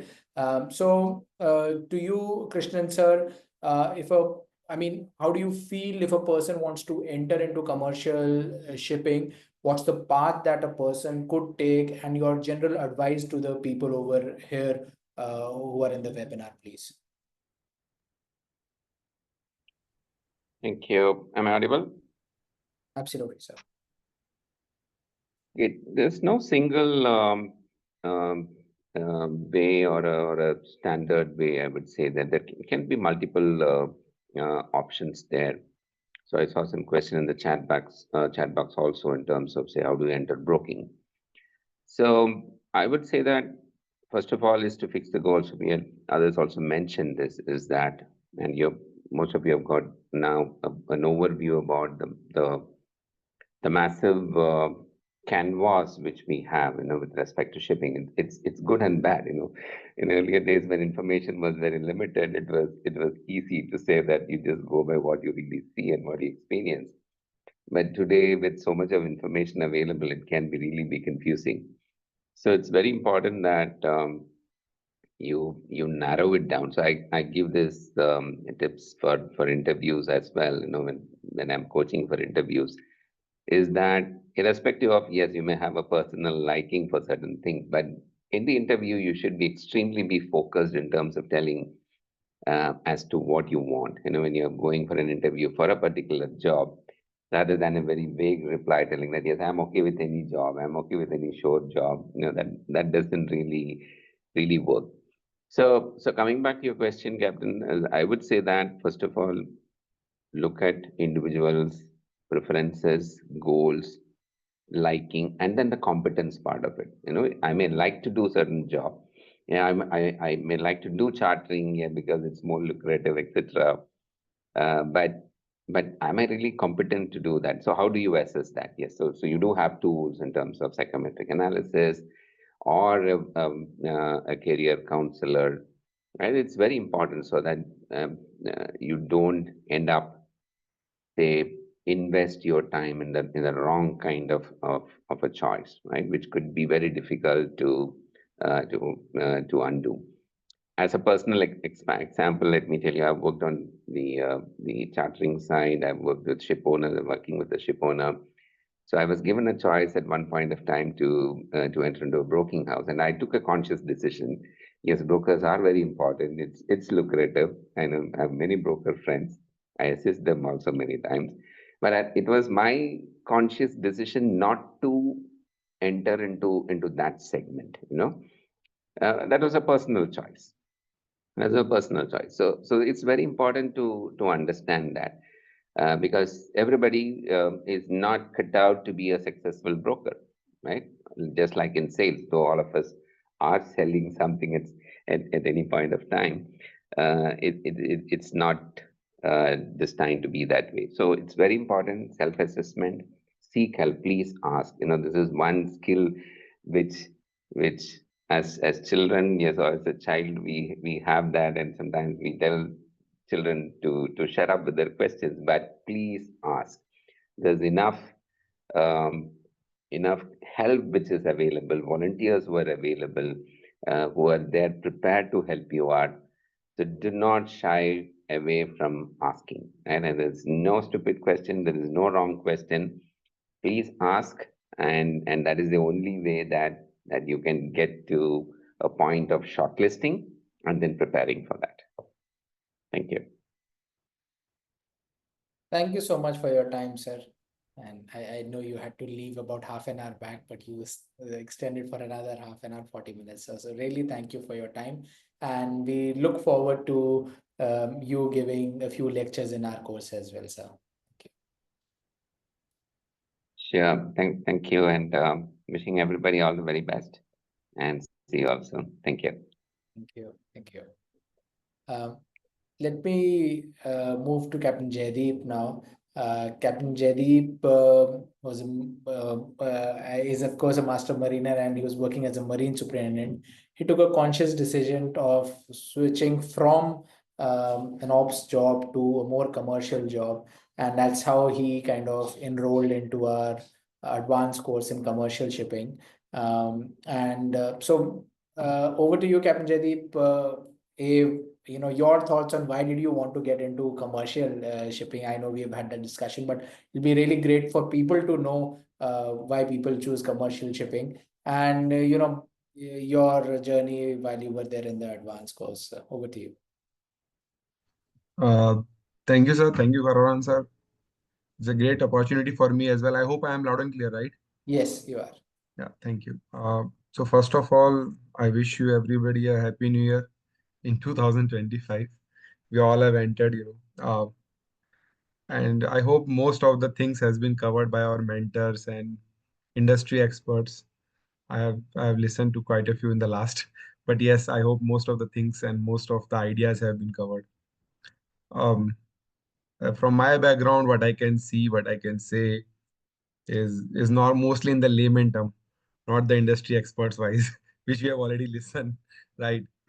What is a commercial and how to enter, and so many things, and so many sectors, and so many bifurcations of pre and post, and owners and charterers, and so many things. But yes, coming back to from my perspective, I have quit sailing, joined as marine superintendent. So initial thought was, this is my okay, so just don't think I'm from the industry expert side. I'm from you guys who has just done the first batch and my understanding over it.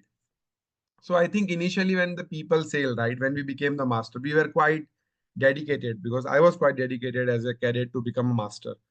Okay, what we should do, we become a master. What we should do, we should become a master. We knew what is the destination of a sea life. When we want to jump on the shore side, We don't know what we want to become. So as everybody has said, you took the first job. So I took the first job as marine superintendent. I will be more true to you guys, right? Okay, what we should do? Somebody told me from the master background, marine superintendent suits you. I said, yeah, that is what I would love to become. So I joined marine superintendent. Did a very good job. Promoted senior marine superintendent, marine manager. I was like, oh my God, I am doing the best. But suddenly I realized this is not what I wanted to do. I am doing a very good sailing also. As a master mariner, if anybody who's here in the job, in the sailing backgrounds, are anybody here? Most of the sailing background? Many, yeah. Many, many. See, the best thing we can do if everybody can just 5 minutes, I'll not take any more. I don't want to disturb you guys over the Sunday and the weekend, Saturday and the weekend. Just if everybody can have, their video on, so at least you can see me, I can see you, at least we can replicate. Rest the industry experts will tell you and teach you during the course. So if everybody is happy, we can have the videos. Good man, thank you, thank you, thank you, thank you. So all sailing background, right? Many are about 80% Yes. bring back. 80%. Perfect, perfect. So on sailing now, we had a quite clear vision. Our engineers have a quite clear vision to become a chief engineer. Deck officers has a quite clear vision to become a master. The crew has a quite clear vision that we should opt for exam and we will become officer. So there are some things were quite common. On shore, when we step now, things goes round and round and round and round.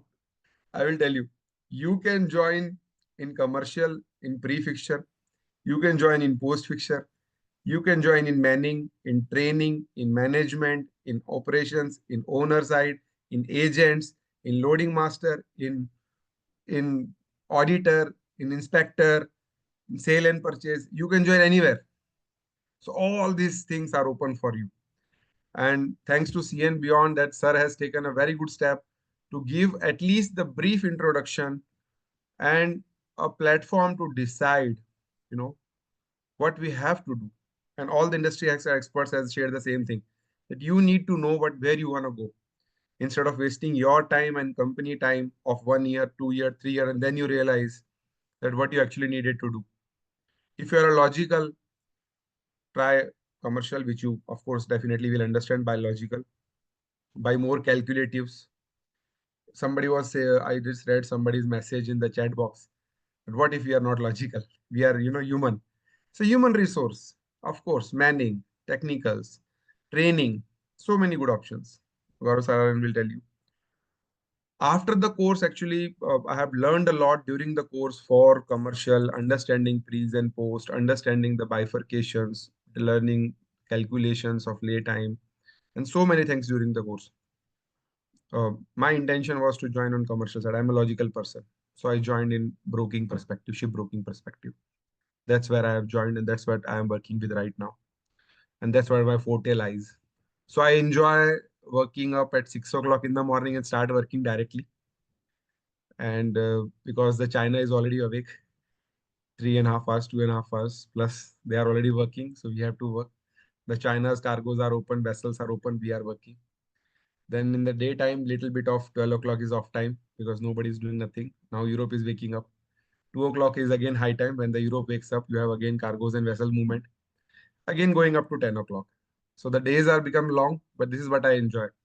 So when I enjoy, I don't see the time of work and time of rest is a different, it's like, it's become like my hobby. I'm enjoying this. That's I will say. So when you are enjoying something now, that is more important than what are doing, As marine student also, I used to work 12 hours, maybe more sometimes. But then you realize that, are you enjoying that? If you're enjoying, then that's the best.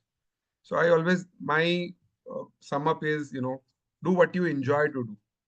And of course, you are already settled at sea life or shore life, and you are moving into the shore life from the sea life. There will be a remuneration gap, of course, definitely, yes. And then, but you should be prepared by yourself. What your enjoyment to do? What is your priority? Now, what you want to do in your life? We are no more a graduate, right? Who was just a 12th pass or a graduation and just stepping into something else. They might do the service course. Where is the sir? GMU. Very good opportunity. Very good campus. Beautiful. I loved it. If I would have to go back, I will starting from GMU only. but I think we have crossed that age, and now we are into something we have to go. So to sum up, just think what you would enjoy to do, and then opt for it instead of just doing it and then realizing it that this is not my cup of tea. I can't do this anymore. So that's two piece of advice from me. Rest, industry experts have already said the course is the best. You will gain a lot of knowledge. You will gain a lot of knowledge. Those who have never thought of, you will learn something like that. Uh, you know, that's the all of it. And thank you, sir. Thank you for this opportunity of having my 5 minutes time. If anybody, anything you would like, feel free to contact me or sir. Uh, I will not say that I am your senior, but I will say that I've learned something 1% and I would be ready to share with you. That's all my thing. No, Thanks, Jaydeep. thank you, sir. Very relevant advice, and glad you are willing to contribute in terms of giving advice of what people could do. And whatever you said is absolutely right. That um, do what you love, but the only issue is it's not easy to know what you love. So that's why you have to kind of experience a couple of things, and that's when you learn, or you then opt for some counseling, some mentoring, wherein you then start learning, and start it a little early, not when you become a master. Try and do it, say, about 2 to 3 years before you plan to change. Many of us are not able to think this through, but that's what we try and tell most of the people. So thanks for your advice. And thank you, sir. Thank you for holding the hands, and thank you for leading us all here on the common platform of learning. Thank you, sir. Thank you, C and beyond. Thank you, and thank you, GMU, sir. I will always definitely love to be in the GMU sometime. It's a very nice place, sir. It's a very nice place. Thank you, sir. Thank you. Take care, sir. Thanks, Jaydeep. I think what I'm going to quickly do is now talk more about the course which we are offering. And I know a few people have messaged me, they want to know more about it. So we have an introduction course and an advanced level course. So let me first talk about the introduction course which we are going to offer. This course will be certified by, the certificate will come from Gujarat Maritime University, and hopefully from, not hopefully, almost there, Institute of Chartered Shipbrokers as well. So C and Beyond is becoming the recognized partner of ICS, so which means we can give the stamp of ICS as well when our course gets through. We've already talked about commercial shipping and who should attend the course, right? And that's one question on the eligibility criteria. Professionals with sailing experience, freshers with basic knowledge of shipping, and industry professionals. So it's not for anyone who knows a lot about shipping. If you're a fresh person, if you know just a little bit about shipping, you want to enter into shipping, you can attend this course and then get into the advanced one later on. So that this gives you a very good foundation. I'll move to what's the curriculum of the course and how is it scheduled. So we start on 18th January, 18th and 19th January. All classes are going to happen on weekends, Saturday, Sunday, from 10 a.m. to 1 p.m. More or less, that's the time which will be for a couple of experts. We may go half an hour plus or minus, but more or less 10 a.m. to 1 p.m. Indian time is what we're gonna have these courses. So we give you an overview about the commercial shipping, talk about the Incoterms in the first week. The second week, we get a little bit deep into the type of charter parties, their clauses, their analysis, their documents. We, instructors will tell you a little bit in depth about it. Then we talk about the bill of ladings, the EBL, the fraud, the mode of payment. It's much more advanced than what one would have learned in any of your, COC courses or any other courses. And it's going to come from the industry experts. Then we talk about lay time, we talk about world scale, how the calculation is actually done. We have case studies, we talk about maritime law and the regulations. We then move about agencies, freight forwarding, how the broker works, what's the negotiation, how the negotiation is done, the commission based. We have a special class also on gas tanker. So there's a separate way on how the gas tankers are chartered. So we talk about their peculiarities as well. And then in the end, we have a session on the HR, on the soft skills part, on how do you prepare for your entry, and of course about the dispute resolution on the marine insurance part. One key thing in the course is we will take you to a company's office. You will be able to see the how the company operates, the operation center of a commercial setup of a company. So we take you to a company's office as well. Faculty members, as you've said, Krishnan sir, Captain Sanjeev, Alok sir, Captain Alok actually, he's the head of commercial and MD of GeoServe. Captain Ashok Sharma, Managing Director of BRS Bakshi, Captain Gautam, whom we just heard from, Captain Shashi, Dr. Abhay. We'll also have someone from Norway also coming in, Riju would come in. So if you see the teachers, the instructors are industry experts and practitioners. So you get the practical overview from them, while we give you notes and all to study as well. You will have exams also, and you will get some homework in between as well. So it's not going to be very easy. You will have to spend some time in terms of in terms of you passing this exam at the end of the day. In the first batch, we've had a marine superintendent, we've had second engineers, we've had assistant technical superintendent, we've had again engineer, a chief officer who's working as a VDR analyst, masters who've done the course, and the testimonials are for everyone to see. We of course will share the brochure with you. As I said, the course fee is going to be 49,999 for everyone. For those who enroll till 10th of January, you get a 10% early bird discount as well. We'll write down, or Gaurav, if you could just write down the code which a person can use to avail this discount and the link on how to register for this course. So overall, 12 session, 3 hours each, 36 hours of live classes will be there. Recorded sessions will be provided. So in case you miss a session, you will be able to see the recorded version of the session as well. You have any inquiries, you can of course email to education@cnbeyond.com. What we have after this is, and immediately after the introduction course, we will start the advanced course as well. So the advanced course is gonna, and so the advanced course will be for people who are into commercial shipping, who have passed our exam from the foundation level, or who passed the entrance exam. So those are the 3 people who can get into advanced course. If you have sailed as a master, will you be able to get into advanced course? Not until you pass the entrance exam, right?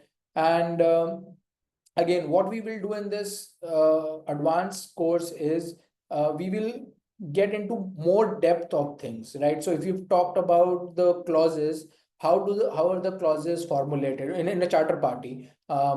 Which clause needs to be put? Which clause is beneficial for a owner? Which is beneficial for a charterer? How do the brokers put these clauses? We will simulate all of this to you, right? So what we do is we make one person a broker, one a charterer, one a vessel owner, and then you simulate the entire process. We'll also the process of fixing a vessel. We also take you through a simulation wherein we advise you on how AI software is used, and how companies use those softwares. So this one will be more of hybrid. You'll have 6 online sessions and 2.5 days of sessions in the campus of GMU. Again, recordings would be provided. For the GMU campus, you will have to be there at the campus essentially. This will be from 8th of March, again 3 hours each. As I already said, you'll get into the depth of things, more on calculations, more on then vessel performance, what's emission trading, lay time calculations. This is very, very, very interesting. This GTC for sale and purchase products. Then you'll have a simulator session as well. The key part is you'll have to travel to the campus for for this particular course. Again, the faculties stay more or less the same. Regarding the fees of this course, this will be a little higher, will be priced at about 60,000. But if you enroll it now with the introduction course, you get a 20% discount as well. As I said, eligibility, I've already mentioned about this course. And those who would like to know more, write to education@cnbeyond.com or write to, or you may WhatsApp or call at these numbers, which we'll of course write in the chat window. Right. Okay, we've also, if you want to connect to any of the past participants, we've got Gaurav Jain, who's here, who's a past participant, but he's unwell, but he's not able to speak. So you may ask for their details. Captain Jaydeep, you may ask, we can connect you to them as well. Course material. So let me now go back and take the questions. Actually, we planned this whole session for about an hour or so, hour and a half. We've already crossed 2 hours. So a lot of our panelists have left, but we've got Captain Gautam, we've got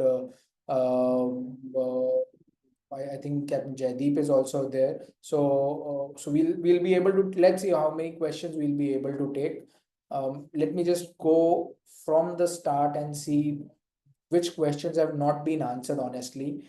And I'm starting from the top.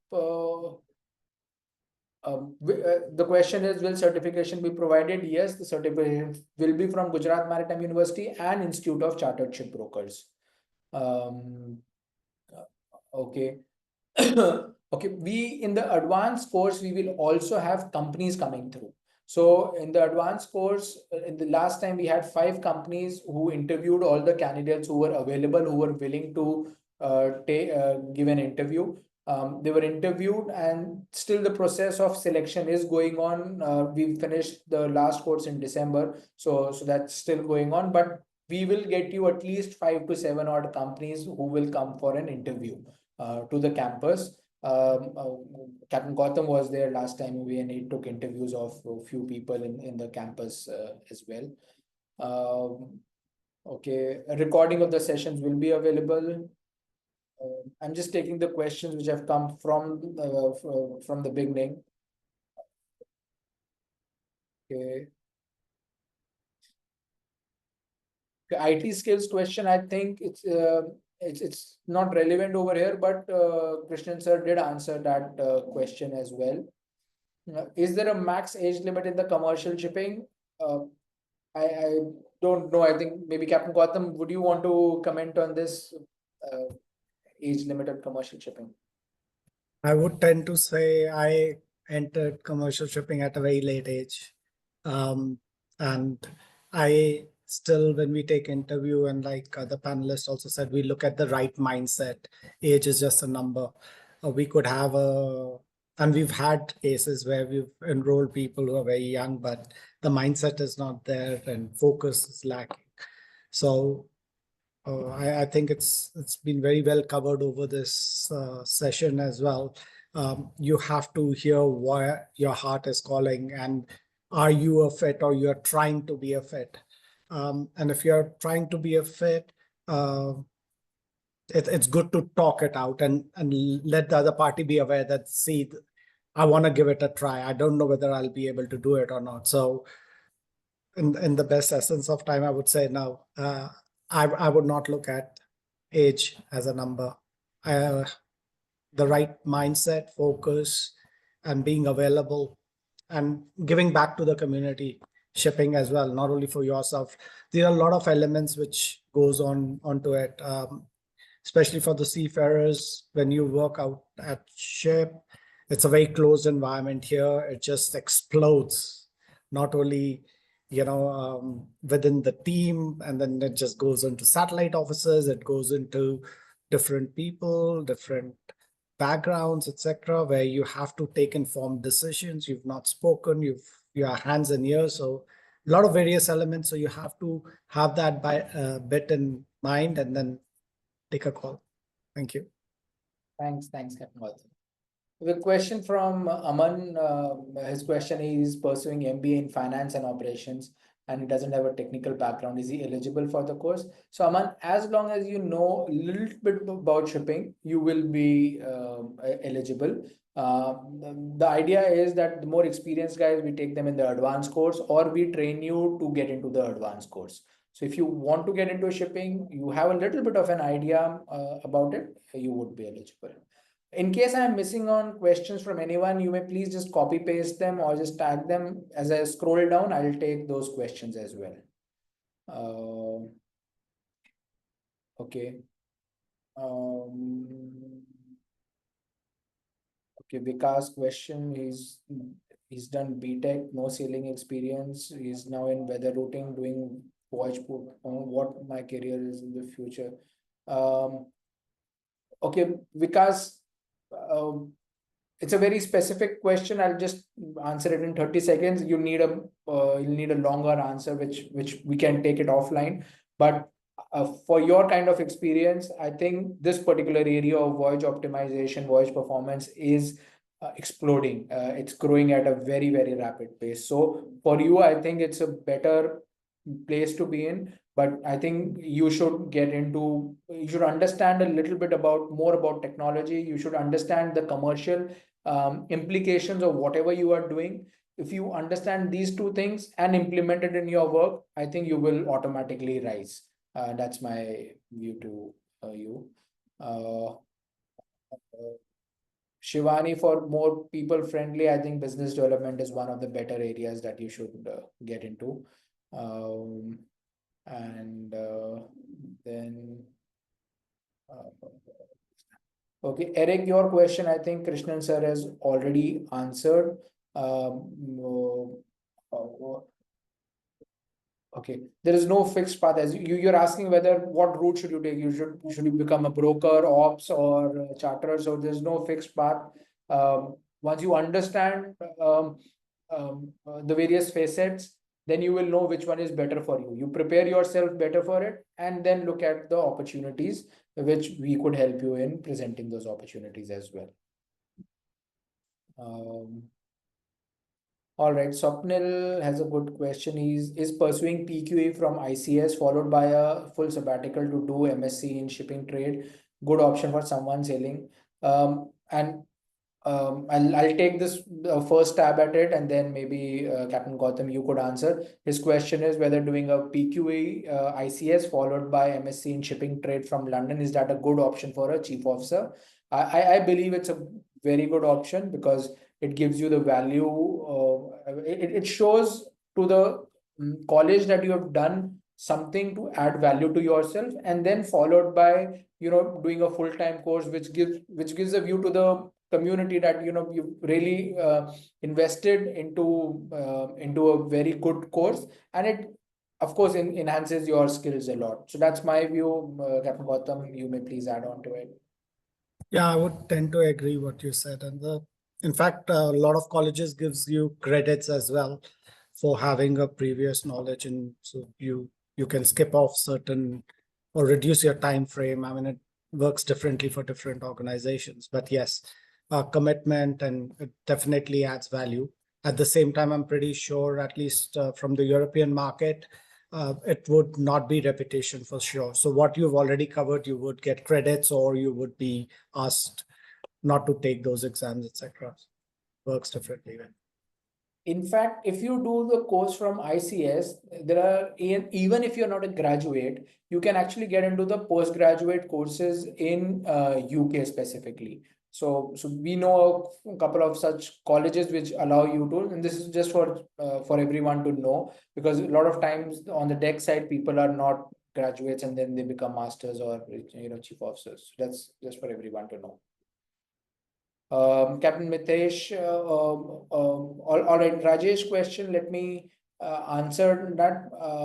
If you want to know more about the course, email to education@cnbeyond.com and we'll take it from there, but you can ask the questions here as well. Captain Mitesh's question is, are you going to receive study material? Yes, you're going to receive. You're going to have assignments every week and you'll be graded. And at the end of the course, again, there will be an examination. Okay, if for whatever reason you are able to take half of the course and then you want to, we will do it every quarter such course, and you miss out on this course, we'll allow you to come into the next batch as well, but we'll have to have that clear demarcation on where you leave and where would you want to come in. But you can also take the recordings of the course as well. Text, not right now, Nikhil. When we have the advanced course, that's the time when we will tell you what are the kind of questions which we will have for the advanced course. Sudarshan, as mentioned, yes, there will be an entrance test conducted by C and Beyond for advanced one. Okay, Captain Saket, after completion of basic, how many salary? All right, Captain Saket, what we guarantee is that we will get you interviews. We cannot guarantee, or no one can guarantee you a placement into a company. We will definitely get you interviews with the companies. Now, what kind of salaries would be offered? Typically, it depends on the level you are, but if you are at a mate or top 4 level, the salaries would probably be about 30 lakhs or so. Depending on the seniority, this would increase and your experience. At a junior level, probably at a third officer level, you would probably get into about 12 to 18 lakh kind of a bracket. But more importantly is you get an entry into the commercial side of things. Okay, if you're not available for the advanced course, and there were in the last batch, there were a couple of people who did the foundation not available for advanced course, you can take the advanced course whenever it happens next time. So you can take those credits and you can take it in the next course as well. A sort of profile for second or third officer, you could get into postfix, you could get into broking job, you could get into claims job. It depends on what your interests are. I'm talking about commercial, and there are other kind of jobs which are also available outside the commercial as well. Captain Ganesh, deadline for admission is we're starting on 18th. So maybe even if you tell us by 15th of January that you are interested, we'll take you in. More importantly, there is a 10% discount on the fees, which is available till 10th of January for those who would like to enroll for this course. Rajesh, it's not mandatory for you to attend the GMU campus in the advanced one, but it is beneficial for you. It is much, much more beneficial because you will have a face-to-face learning, and not only from us, but from very, very senior people from the industry, and the recruiters would also come to the campus to talk to you. So I would highly recommend that if you're taking this course, plan to be physically present as well. All right, for Captain Ganesh, is there a academic qualification requirement? No, there is no academic. If you have a COC, you should be eligible.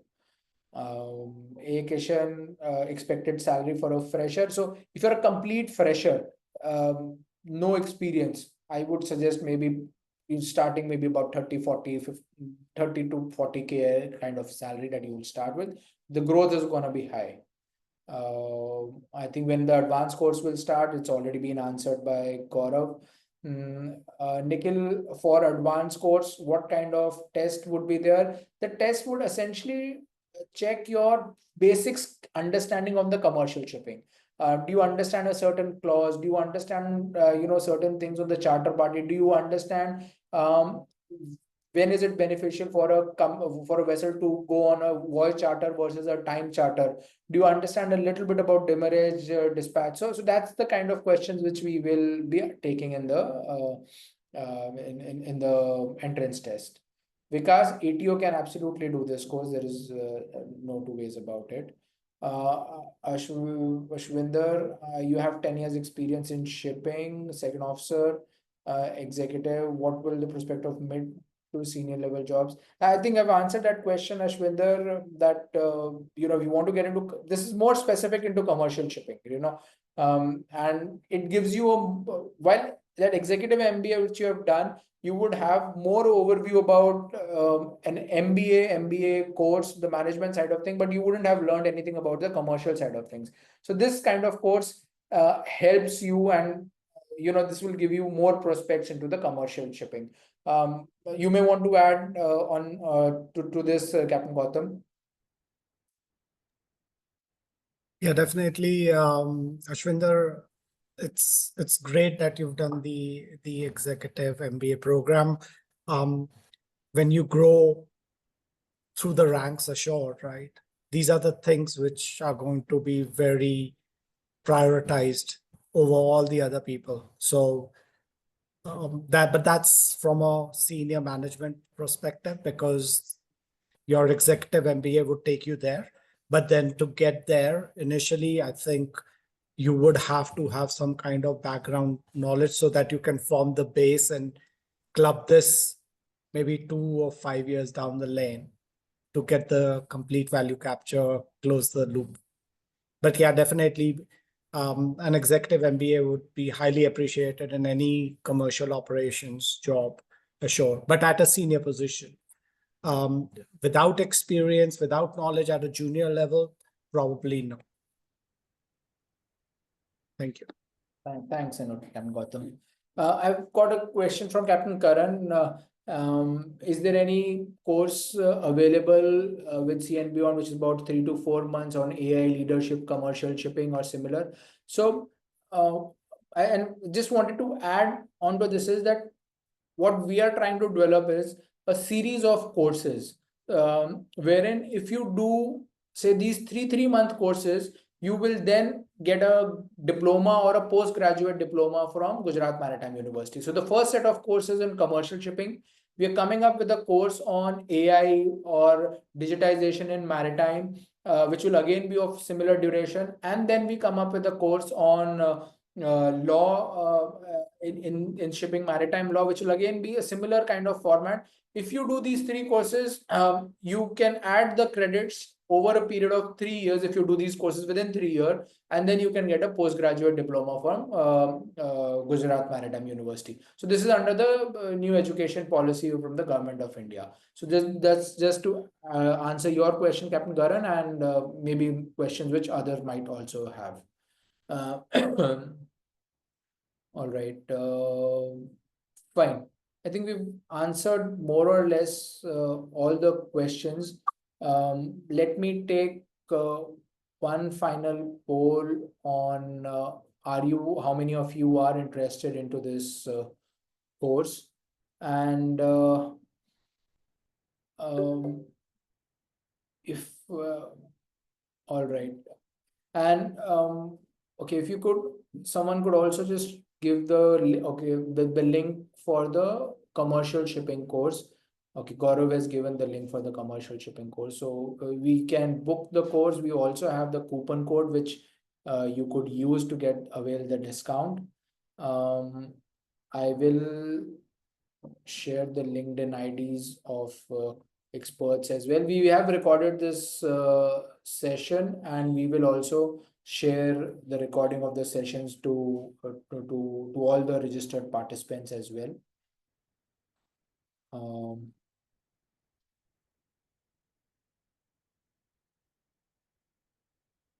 All right, a few more answers, if you may, please, and then we can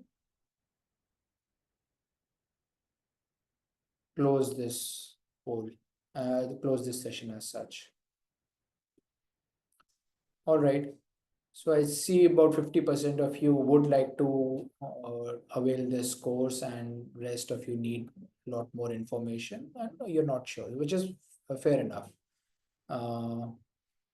All right, Chiranjeev's question next will most likely be once every 4 months, or maybe about April or so we'll do the next course.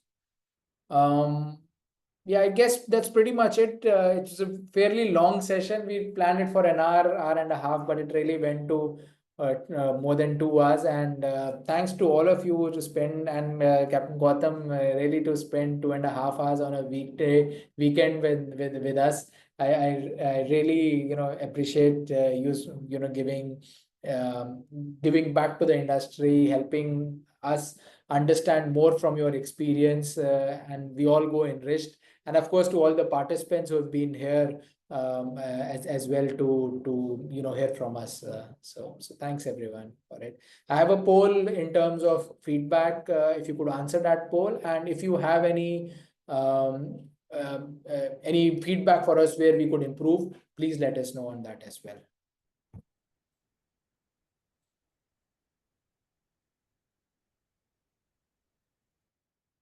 Any good, bad, ugly feedback is more than welcome. That helps us to improve. So please don't hesitate in giving us any kind of feedback.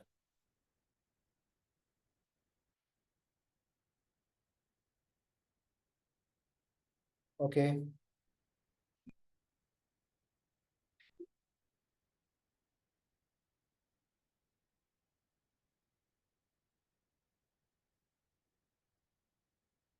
All right, guys, I've got a fairly good poll result from everyone.